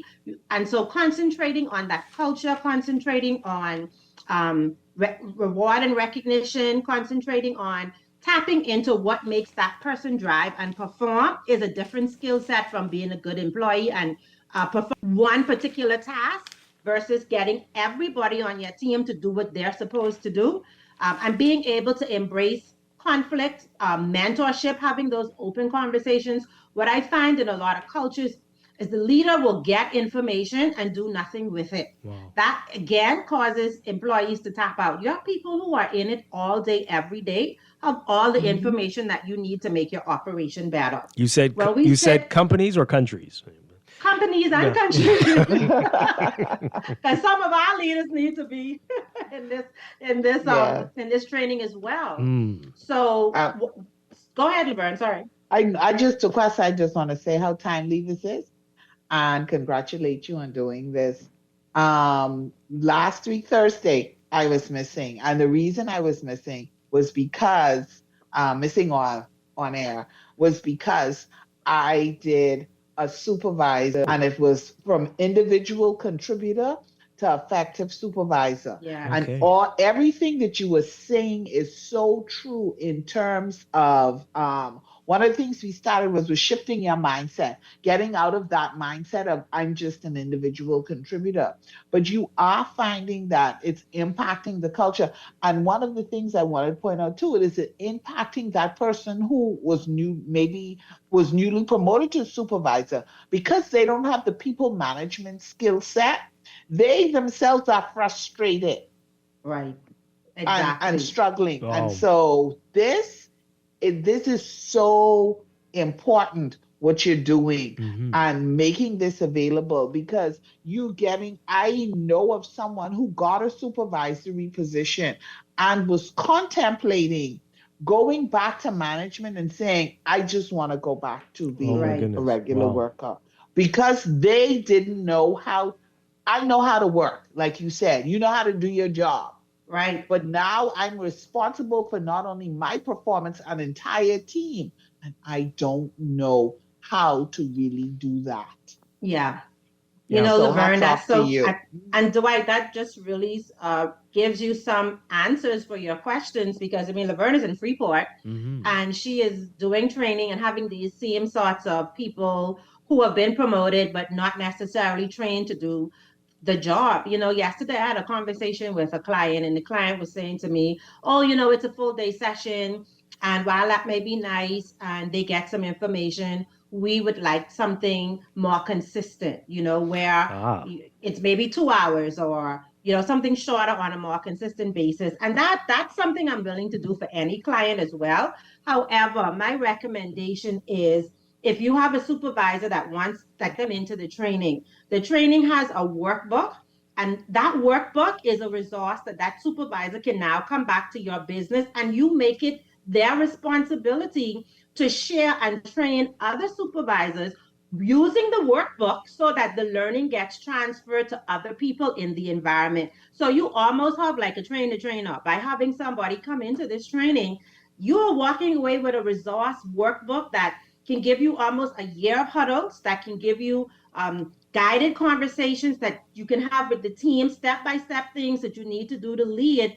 And then one of the things that I'm big on in my training, Dwight, is hands-on activities. And what I find is I get a lot of people saying, I didn't think about it like that, after doing the practical, because the theory isn't enough. You can't just get in a class and tell someone, oh, do A, B, C, and D. They have to practice that.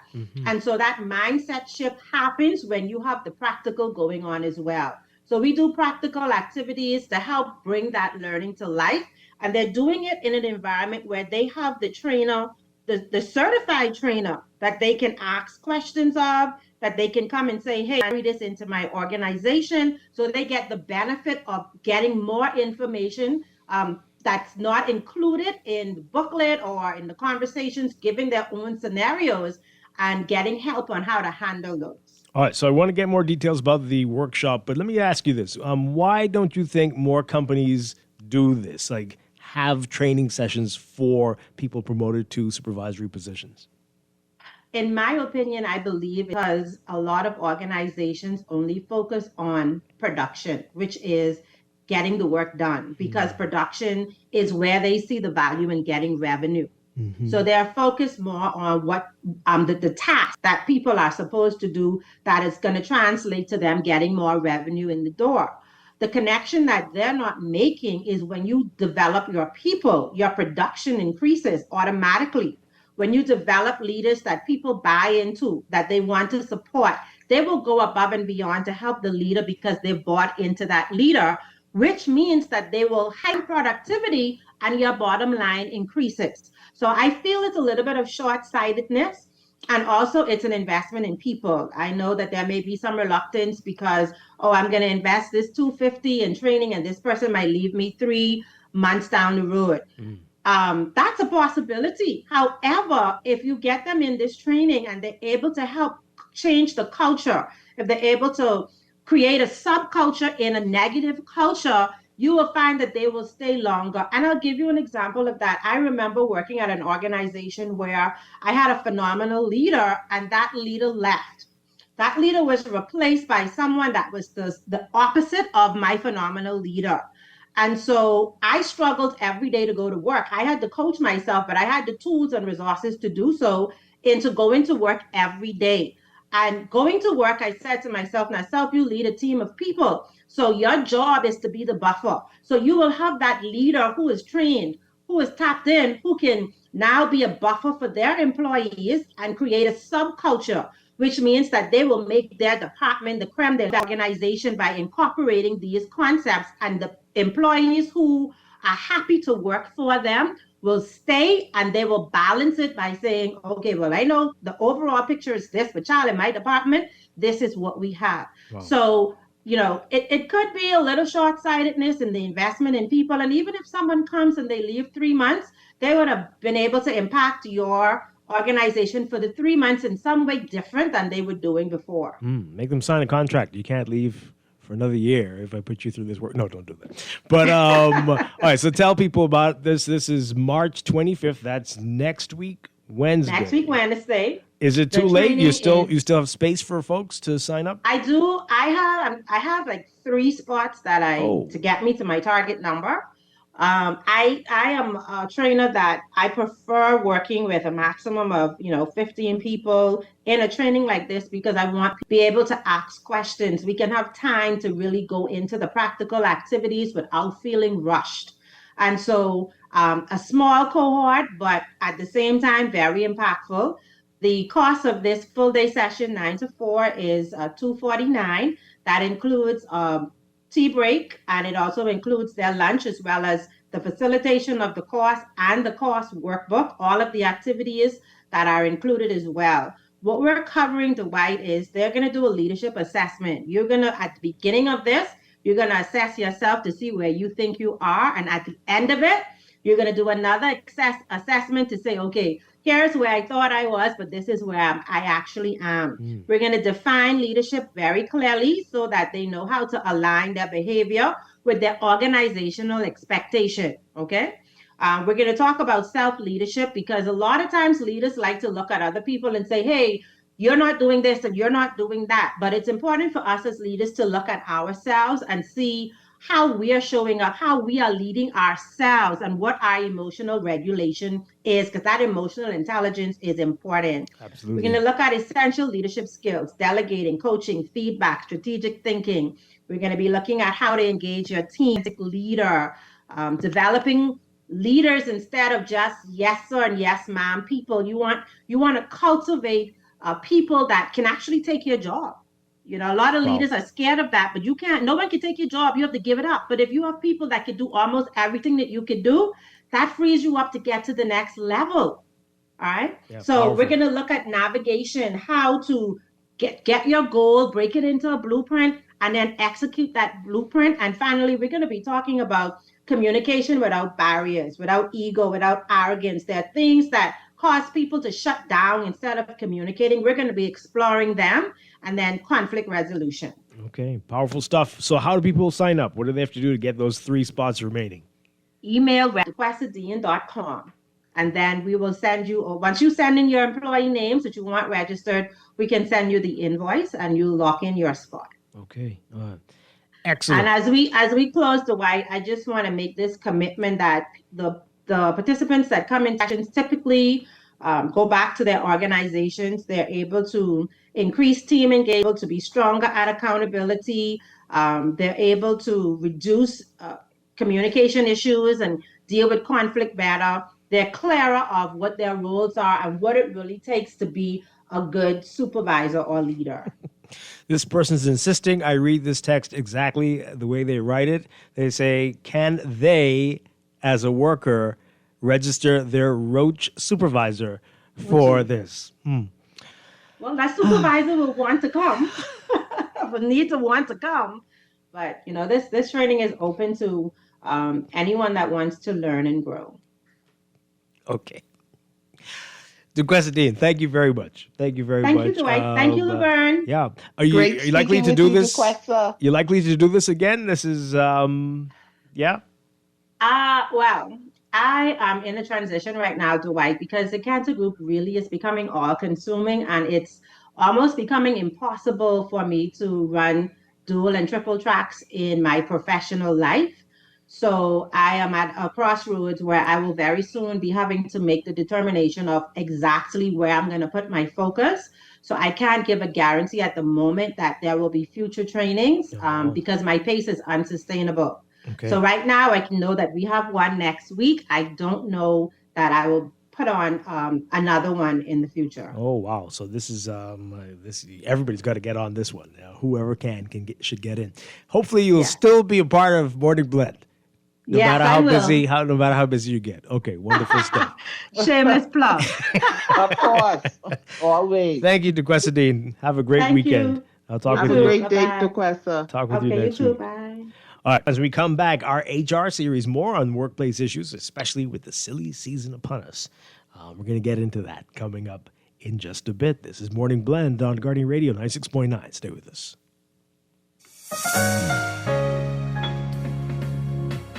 Put more money back in your pocket with a Fidelity debt consolidation loan. Why pay more when you can pay less? Reduce your monthly debt payments down to one low, easy payment. Apply for a Fidelity debt consolidation loan today. Call 356-7764. Fidelity, we're good for you. This is Guardian Radio 96.9 FM. Streaming on GuardianTalkRadio.com and the Guardian Radio app, Nassau, Bahamas. The views and opinions of the hosts and guests are their own and do not necessarily reflect the views of the management and staff of Guardian Radio. Wake up, it's a new day. Wake up, it's a new day.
Good morning and welcome to Morning Blend Business on this Friday, March 20th, 2026. Welcome back to our Morning Blend listeners. Once again, I'm Dwight Strachan along with Laverne Gardner today, and we got a special topic for our Human Resource series every third Friday each month with Ahmad Rashad Thompson. Good morning, sir. Good morning, Dwight. Good morning, Laverne. It's nice to meet you.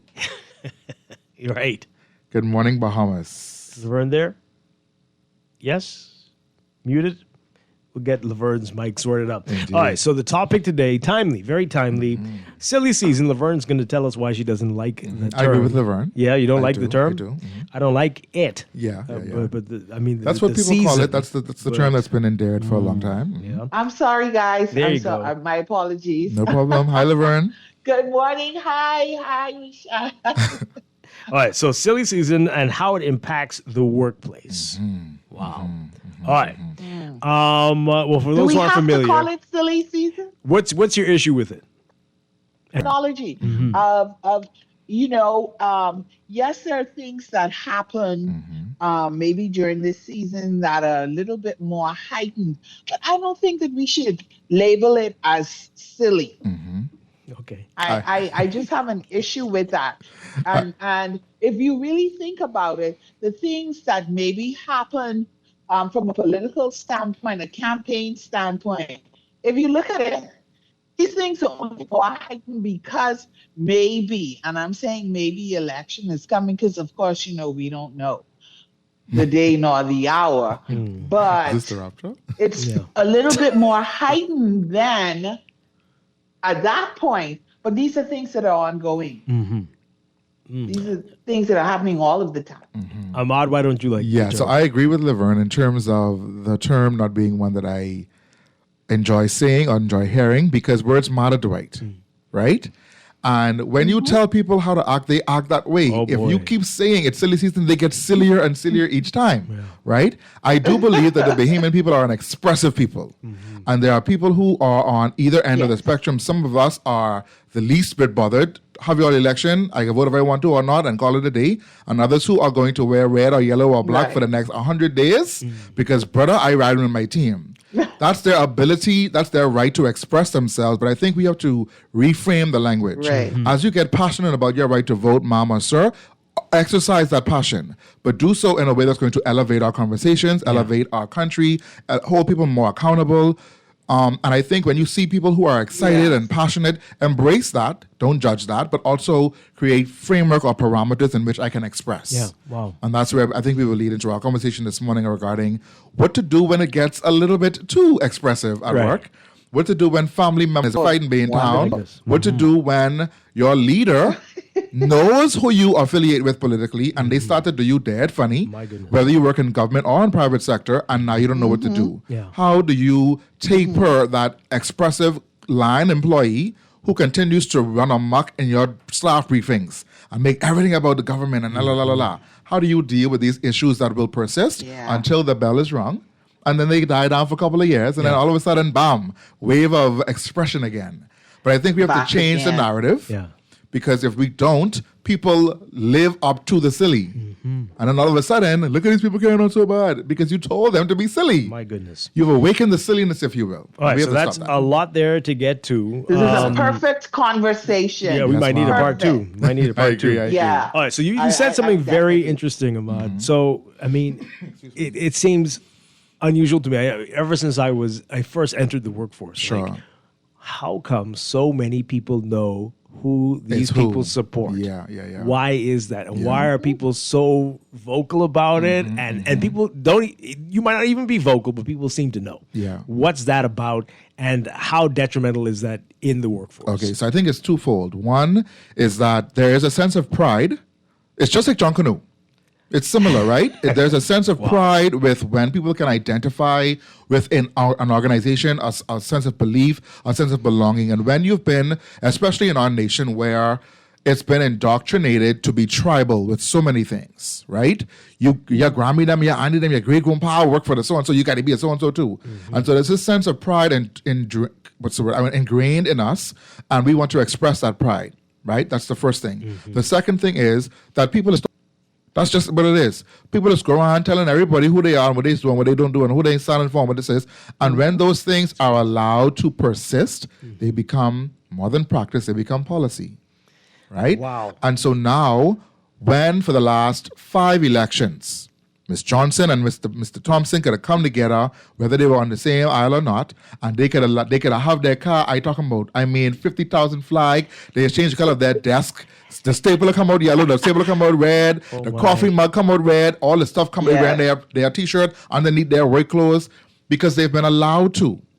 I believe that if organizations allow people, as a free citizen, I can express my view wherever I want to on my own time. Yes. At work, here is what is acceptable, and here's what is not acceptable. And I believe that is the policy in most private sector policies without enforcement are just ideas. Mm-hmm.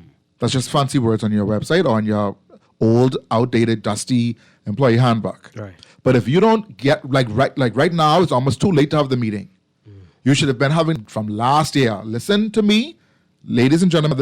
You have the right on the road to do what you want to do with your car and with your this and your that.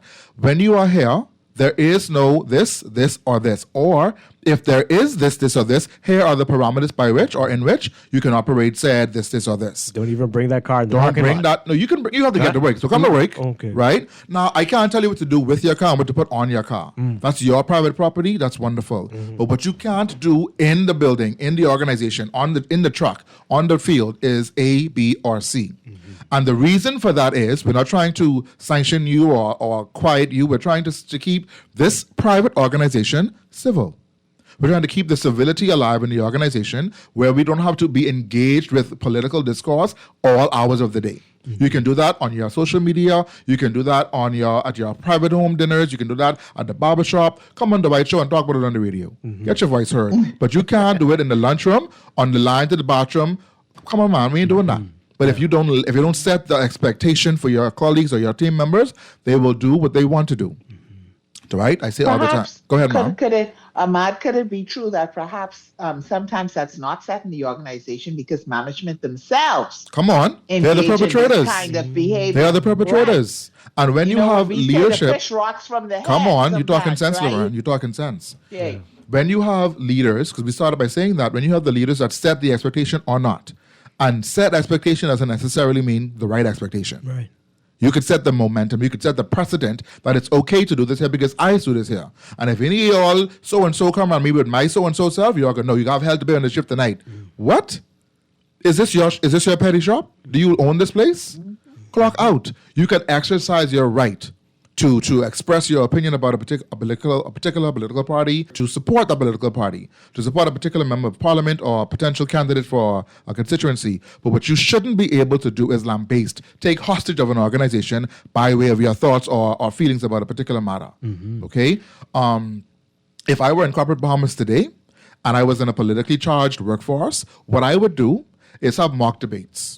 I would utilize the strengths of my people and give them an opportunity to, still within parameters. Listen, man, we can have political debates? Yes, I would. Let me tell you why. They can make noise anyway in your organization. But if you give these people an opportunity to get their points across, you set, again, clear expectations, you set clear parameters, you're only doing this once in this election cycle.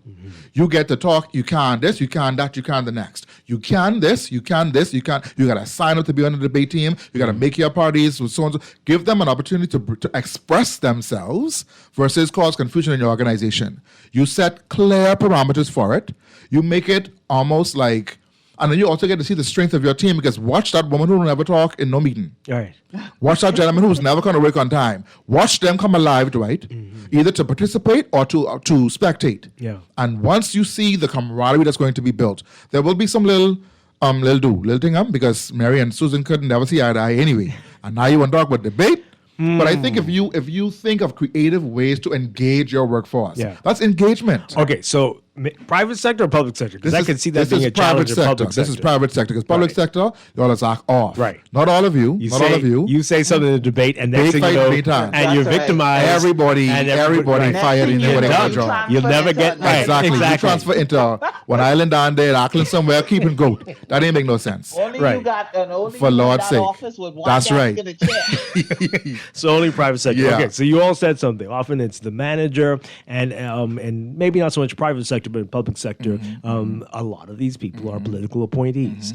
And so every 5 years, when the government changes, so do the board, everything changes. Everybody in the office. And the whole focus of the organization changes. Yes. And who was a worker becomes the supervisor. And the people who were the supervisor before, and it keeps going back and forth until somebody who was a worker ends up being the vice president or whatever. Right. This is an unstable type of environment. How can you thrive in situations like this? It's one big cesspool of inefficiency, Oh, Dwight. my goodness. Political leaders, please at the heart of your people. Bahamian people are not ignorant to your vices. Bahamian people are not ignorant to your sorcery and your trickery, right?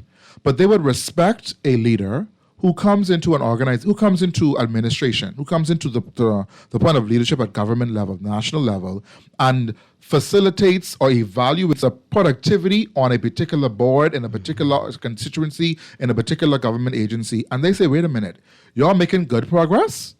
Carry on smartly. What do you need from my administration to support your work? How can we advance this work to get it done either sooner, more efficiently? Do you need more manpower? Do you need more resources?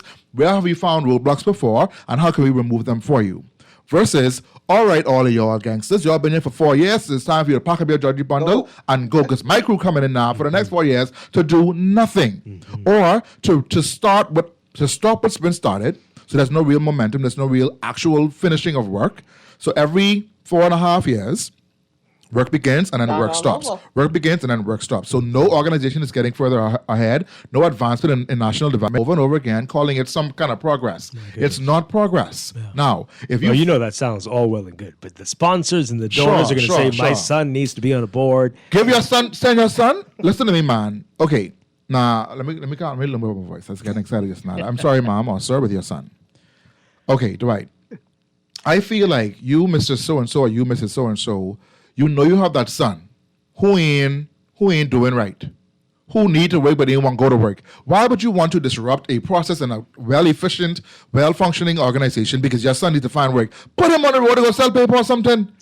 Stop wasting time and wasting space, man. It's our time now. Or open one business now and go do your own children. It's our time now. It's our time. I've heard this before. I've heard people say it's our time now. It's our time now because I'm sorry, Laverne, you go ahead. You introduce. Yeah, I think that we also need to acknowledge the fact that a culture has been created by 110%. those who are elected, that this is the expectation. Yes. Don't worry, man, you're straight. My son, who I know really isn't employable. He's a bum. He's a bum. B-U-M. Right? But the culture that we've created says that 4 votes you getting from this house. My Lord. My daughter need this. My son need that. I declare. Man, listen. Or $40,000. Yes. Something.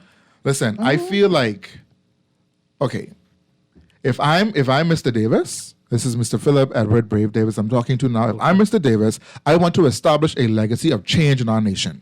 If I'm asking the Bahamian people for another term in office, for another chance to be the CEO of this nation, I want them to see a different Bahamas as I leave office. I don't imagine he's going to run a third time. I don't imagine. We don't know what's going to happen. I don't know his plans. But I believe that if I'm going to have one more opportunity to lead this nation, I want to leave it better than I met it. I want to undo what's been done over the last 52 years where necessary. I'm not talking about reinventing every wheel and turning over every countertop to see what's underneath. But I'm saying to you, if you know that this issue of nepotism and blind party supporting and hiring that man, you look at that woman's son every time you go to them rally and you know he don't make no sense. But you got him foot to foot behind you in these organizations causing confusion. Don't hire him. Let the lady know, Mom, I value your support, and you can lose her support. That's fine. But to me, if you can be a switch hitter like that, you wasn't supportive of me anyway. So, and go fast. Don't tarry with it. But if we're going to continue to do this exact same thing Dwight, you know how fast time is go? It's 2026. Just the other day, Mr. Pinnan, we just bury him. Wow. That was a long time ago, but it was a short time ago. And if we're going to do the same thing for the next 15 years, how is our country going to look? What's going to be the difference that you set? If I'm Mr. Pintard looking to become the leader of the nation, I am going to do my best to ensure that people do not get to say, you meet it, you leave it just the way you met it. You ain't no better than Peter or Paul. Right. Stop living up to the hype of foolishness, of inefficiency. Create a level of accountability, Dwight. Create a level of efficiency in this organization, in this country, where nations around us have to say, wait a minute, how y'all let's do that? How did you get this country to be like this? Let them make you a case study in the right way of leadership, not this with not to do in leadership. Yeah. There's so many blaring examples right around the world. I say it all the time. We are facing a global leadership crisis. And there's no reason why our leaders have to support that, have to be a part of that global leadership crisis. You should be the antidote. Our country is too small and too great, but also too big to be doing skullduggery. You all need to wake up and stop, what's the word I want to use? Stop perpetrating the things that you met in office 47 years ago. My goodness. You became a member of parliament for the first time 40 years ago, and you're still doing the same dumbness you're doing now? Man, y'all got to wake up, man. Yeah. Well, gotta wake up. It sounds amazing. If only it could be, and we hope that we're learning. It doesn't seem like we are. You know what I believe you have to do as well? I think Laverne said it earlier. The people who say, I saw a man with 100 passport on top of the hill, and you did what? Exactly. You did what with that information? You didn't bring it to anybody's attention except your barbershop or your brethren's street corner or your cousin on your WhatsApp group. You didn't make a formal complaint on a radio show on a national TV station. You didn't write to the media to say, listen, man, here's proof of what I just witnessed on Thursday, June 3rd at 4 p.m. in the afternoon. I was taking my daughter to school and I saw a gentleman and he showed me, or I saw him with a bag full of passports. What are we going to do about this? You don't have to be the one that's going to allow the perpetration to happen through you. When we start the right to stand up for certain things in our nation, things will eventually change. Eventually can feel long. But one day, it could be 2048, Dwight. We could be closer to sense or further away from it by then. I'm glad you brought that up because we got this text. We were out of time. We had to get to the segment, the previous segment, and this person sent that text and was one of those. We had a lot of people saying JPs. Yes, I heard it. Passports, all that stuff. So this person says here, y'all talk show hosts are afraid to read some text messages. Like how when I said about the JPs and the people next to the immigration office. In the same way that you don't read those, I want to protect myself from victimization. It's real and it could end in death. You all act like you all are so bold and fear nothing and love to call people out about not going to the corrupt authorities who are compromised, but you need to lead by example. Remember, an individual got shot live on Facebook for exposing the truth. Wow. Well. Sure. Wow. Okay. That's interesting. So a lot of people are afraid. The silly season I think that's a can valid get a lot concern deeper. and a valid point, Dwight. People are not living life to die. Nobody's living life to die. You will die. My grandma says, one thing you can do is die. And you can't choose that. You can't negotiate that. One thing you can do is die. Now, I want to die when God is ready for me to come home. I want him to say, okay, son, you could do that here. Come up here and make it a little better. I into that. I don't want to die because I told the truth. Right? And I don't want to live in a country where telling the truth causes me to die, whether that's physical death or figurative death. Right? Like, okay, so I can't get no more opportunities. Nobody has called us, you tell the manager no more. I can't get on the radio with the right no more because the man is talking to me shoot. Man, listen. If we're going to live in a nation that perpetrates the danger of people's lives because they find and tell the truth on a matter, what are we doing? If our government officials aren't leading the charge and saying, listen, we want any instance you've ever seen of corruption anywhere. That could be thieving the woman who's thief or the man who's thief the coffee to take home because she can't afford the coffee for her own house. Or he say things like, man, they could afford it, they got it like that. Excuse me? Come on, if any instance of corruption is reported and people see what happens as a result of that reporting, people will eventually, and I say eventually again, start to realize, okay, something is changing. And that will take time. People, please don't expect change to happen overnight. Let me put it this way. I want to make it personal for the listener. You started the year off saying you should lose 20 pounds by March 31st. It's March 20th. You got 11 more days to take off the 20 pounds you done gained since you made that goal. Wow. So how you want the government or these organizations to really get it together tomorrow night? Stop that. Now, that doesn't mean you can't hold them to account.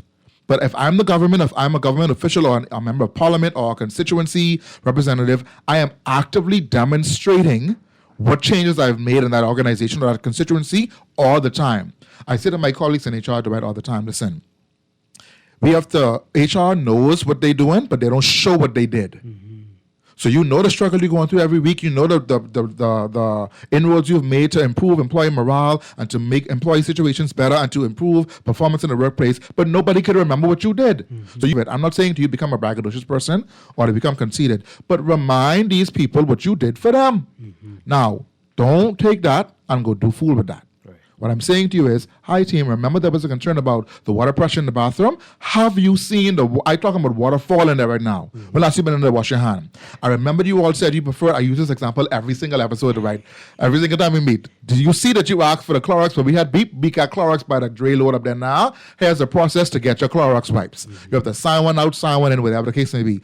You made mention of the fact that the parking lot was too rigid, so you was messing up your heels every week. Ladies, have you seen that we paved the apartment for you? Let the people know what you did. Right. And then if there's an issue with grievance, an issue with accountability, here's how you report an issue of corruption. There is an independent body that will receive the claim and we will investigate. Exactly. Investigations usually take, if you go to a bank to write in your card, it's been coming by, the bank is telling you, 45 to 90 days to do the investigation. This is what happens in that investigation. You will hear from so-and-so regarding your status, or you can call this number or check this hotline to find out if you give people directives as to what they can expect. But when these things become big hush-hush, you reference the gentleman, do you say, what happened to the man? Liver, and say, what happened to that case? What happened to that case? The people is forget because y'all don't talk it. If I'm a government official, Dwight, and I'm not trying to, because it's twofold. The gentleman also asks, he don't see no bus leaving from detention center no more. Okay, think about it, sir, caller. If you are to get in trouble, right, you did something wrong and there's a consequence to follow, and that consequence is being enacted, do you want the entire world to know or to see the consequence in action?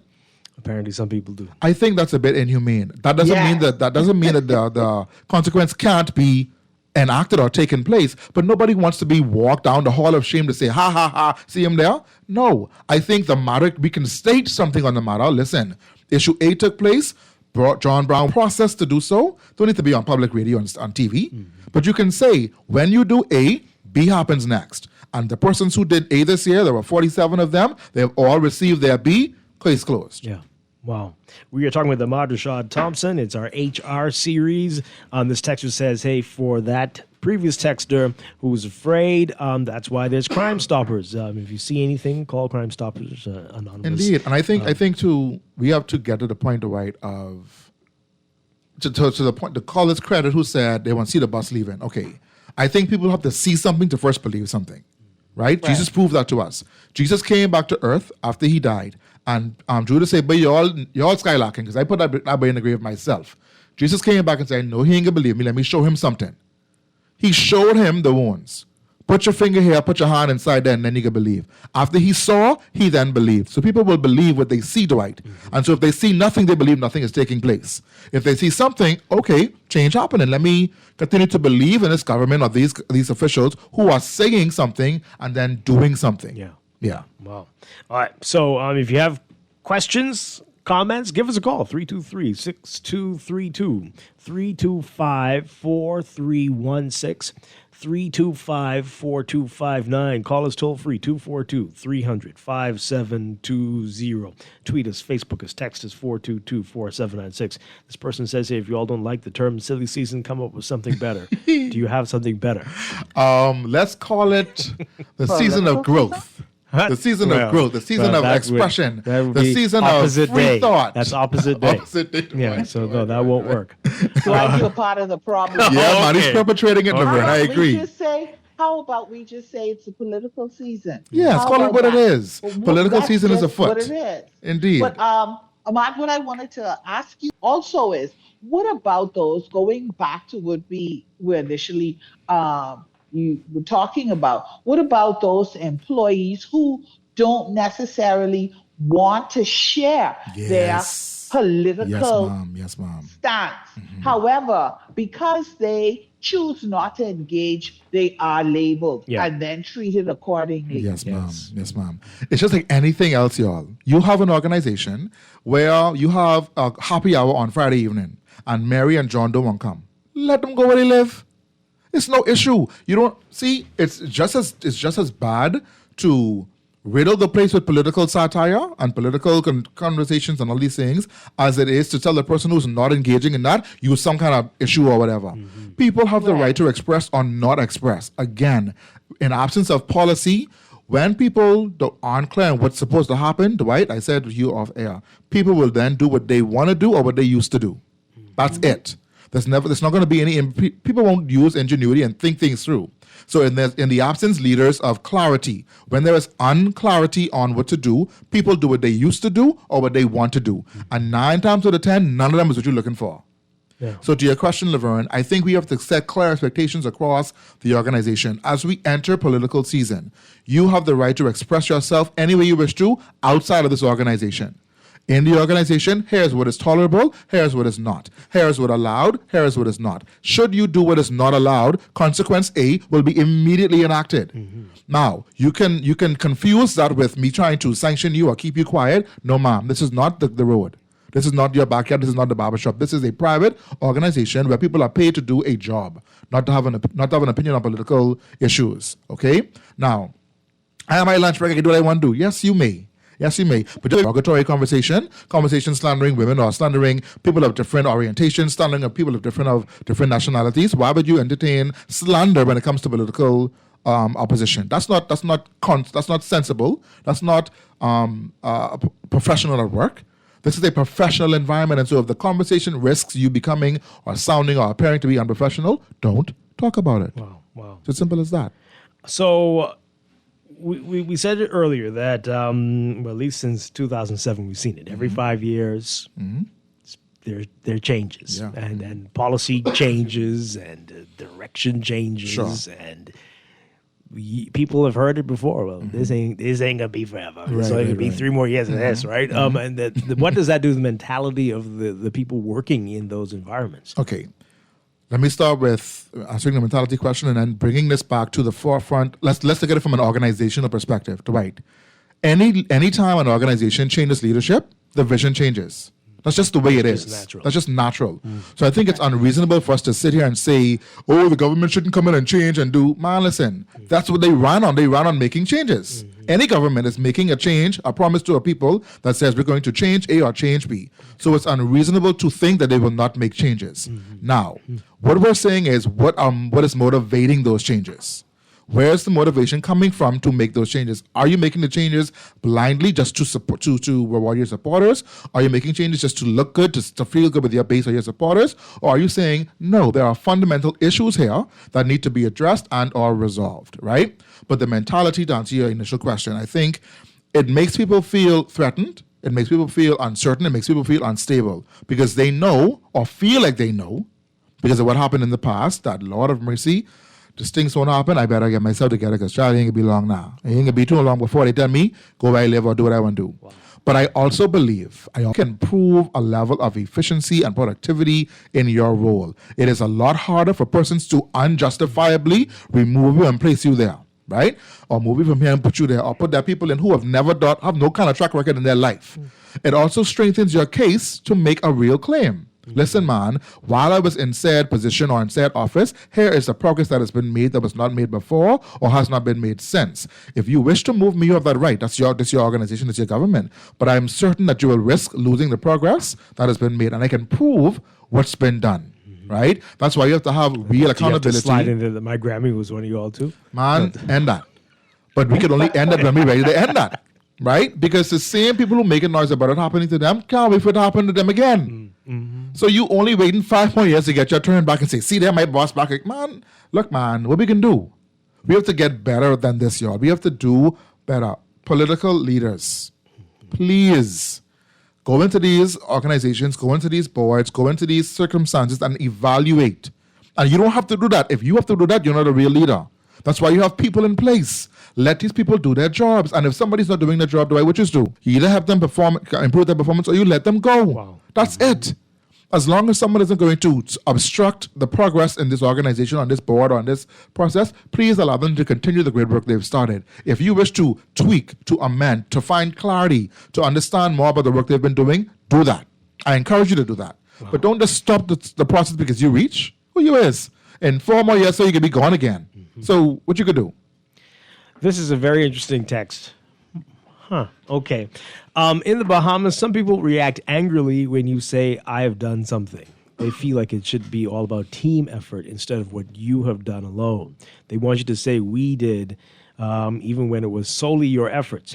I got my wife pregnant and only I was there. Should I say? I'm sorry for the squawk. Why the heck would I say we got my wife pregnant? Who was we? We wasn't there. I was there. Boy, that's a good point, sir. But what they want you to say is, we're having a baby. Yeah. If I'm speaking of what I did, is it what I have done with no we? Okay. So this is interesting because the example given is, that's chef's kiss. That is phenomenal, right? You should write a book, whoever you are. That is good. Well, maybe not write a book, but just write another paragraph. That was really good.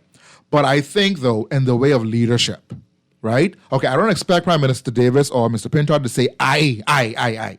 I expect him to perpetrate the fact that our team, my government, the people who we've put in place, who we've hired to help you along your journey, we have accomplished A, B, or C. Right. I don't believe that there's not space to say what you have done, which is my goal. If you can verify, justifiably say that, listen, man, while I was here, here's what we were able to accomplish through the help of, or through the engagement of, or through the process of. I believe there's still more than just you that did that thing. And even if it was just you, I believe you have the right in that moment to say, I was able to do A or I was able to do C, right? When people give me feedback on my workshops and in my consultancy business, Dwight, they don't say they did a good job. Ahmad did Mr. Thompson's strategy with so-and-so, his ability to get so-and-so. I have the right to take credit for that because I was there. But I'm not the only person that works in my company. So the people who equip me to go out there to present, to do this work and to make our company look good are the ones that also do this work. So you'll often see me reference we, my team. Right. We are so grateful to be here. And they're like, but only you stand in front of us. Yeah, but I'm not the only person that works for me. The people who make me better, who keep me accountable, who challenge me to go out and really change lives are the ones that I give the credit to. Because if I had to do what they used to, I would have been struggling. I still couldn't come out here and do what you used to do for you, what you say I could have done for you.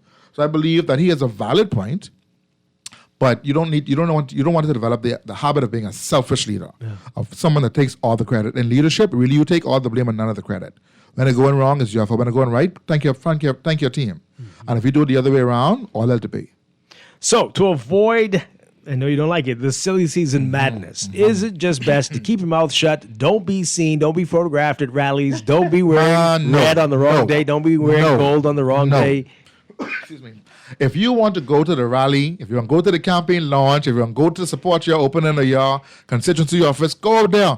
Exercise your right to support what you believe in. Do it responsibly. Do it civilly. Civilly, is that a word? Do it with civics in mind.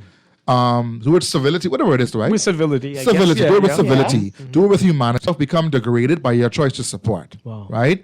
My grandma would always say, baby, if you want to get catch doing that, don't do that. Whatever that is, right? If I went to one rally one time, one of my whole life, I was dumb. Dumb up. Colors? No, I don't do foolishness now. Okay, I was dumb, but I wasn't foolish. Okay. I went to that rally, and that's the first and last time I've ever been. Because to me, this just isn't my thing. I just don't do that that's not me. But there are people, Dwight, that anything happening, they are there. They couldn't wait until last year around, about September, October or so, because my brother, things happening. And I think we need to celebrate that.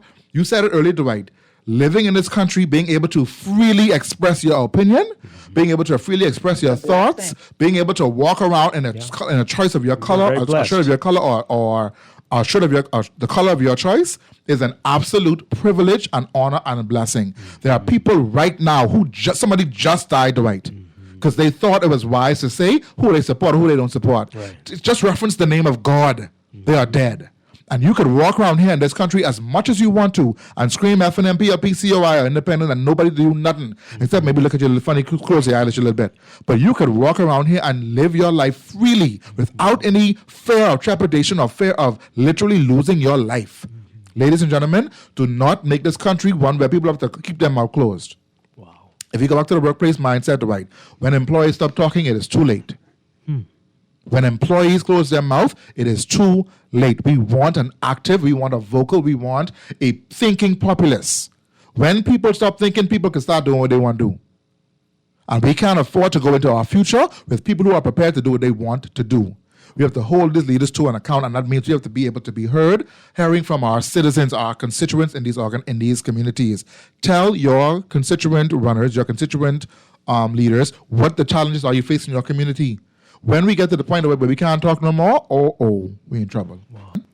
I was going to say, so the point is not to be silent, that you cannot speak, you cannot go if you want to decorate your car, however those things, that's not the point. No. The point is when you enter your workspace, you have to conduct yourself. You should be held to a certain standard. Yes, absolutely. So we aren't holding up the entire day because we talking about the time we had last night at the rally and blah, blah, blah. And all day, that is the conversation. Nothing is getting done. Right. And then you don't want to make other people feel uncomfortable. Absolutely. Yeah. Because here's what's going to happen, right? We're talking about people. There's a song that I listen to often. It comes on the radio. It says, don't let people in, change you. Wow. Don't let people in, change you. Okay? People are going to people, Dwight. Does that make it right? No. But I am only able to do what I am allowed to do. That's the bottom line. Anywhere, any circumstance. If I came in on the show, Dwight, cursing and carrying on and making all kind of foolish talk, you would have tell me, sir, cut his mic and you have to leave.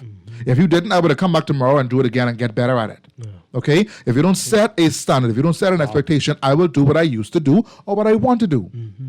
And when I was coming up, I used to do this, I can do this now.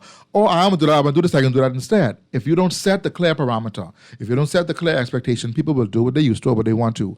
Additionally, Miss Johnson, so Mary and Susan go walk into the office together and, yeah, that rally was so good last night. And woo, when so-and-so say so-and-so, that's going to happen, y'all. Okay? They can do that on the way from the parking lot to the elevator. Yeah. Okay, so we only have a couple minutes left, but let's say you've had that type of environment where you did allow people to do whatever they want, come in the colors and do all this stuff and talk forever, but you're like, not this election season. We're not going to be silly. How do you implement that with only soon is the only thing we know that it's coming? Or what can you do in this short period of time? Ladies and gentlemen, we are grateful that we live in a nation where you can express yourself vividly, vocally, and intentionally. What we will do to ensure that you can come to a workplace that's safe and that's safe and enjoyable, we want to implement for this election cycle and any other future cycle, the following policies or practices. These come into effect April 1st. Right? We want to ensure that everybody can feel good coming to work and feel safe coming to work and not be ridiculed and so on and so forth. The practices are A, B, C. They go into effect on April 1st and they will expire April 1st.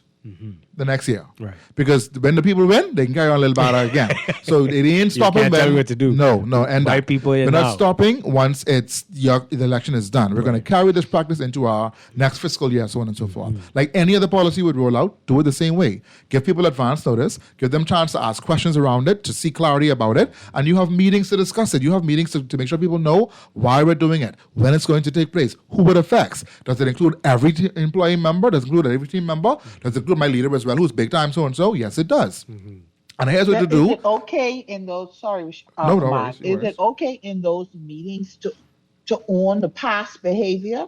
Because, you sit in there, people are going, well, what happened last election? This was blah, blah, blah. Yes. Is it okay to own it in the sense that, and when I say own it, I mean this to say, I know in the past we may have, it's okay to own that. Yes, absolutely. And if you play like it didn't happen, you can look worse off. Right. You can look more cherry picking and curry favoring. If you say, listen, man, we know in the past we've seen excitement season, growth season, political season get out of hand. Right? What we want to do this season is to ensure that you are prepared for what you can expect over the next several weeks. We know that this is out of our control. What is in our control, though, is the way we treat each other at work. The conversations we can have at work, what we will not do at work. That's in our control. And we want to ensure that every of what the consequences will or will not be if you do A versus B. Indeed. Right. Dwight, are you taking notes? Oh, absolutely. Absolutely. Because, Dwight is one of those employers, making that kind of unhealthy environment. What now?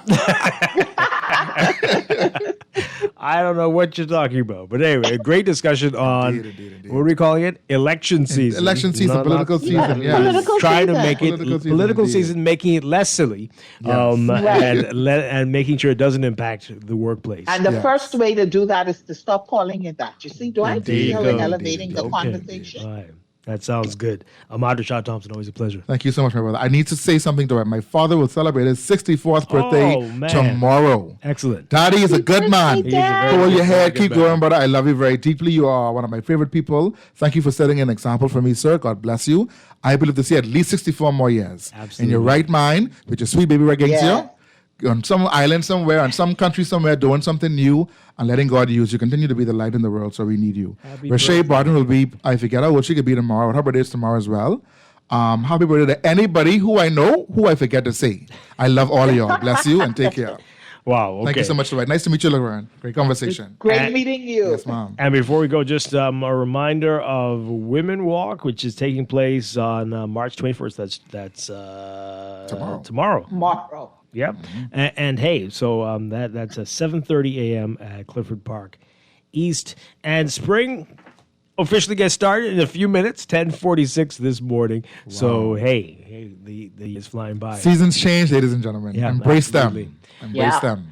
Laverne, I know this is going to be a challenging weekend for you, but our prayers are with you. Thank you so much for being here. Thank you so much. Today. I appreciate that. All right. And we'll be back at Morning Blend Business right here on Guardian Radio 96.9. Everybody have a great day. Stay tuned for On the Clock with Aaron Green coming up next.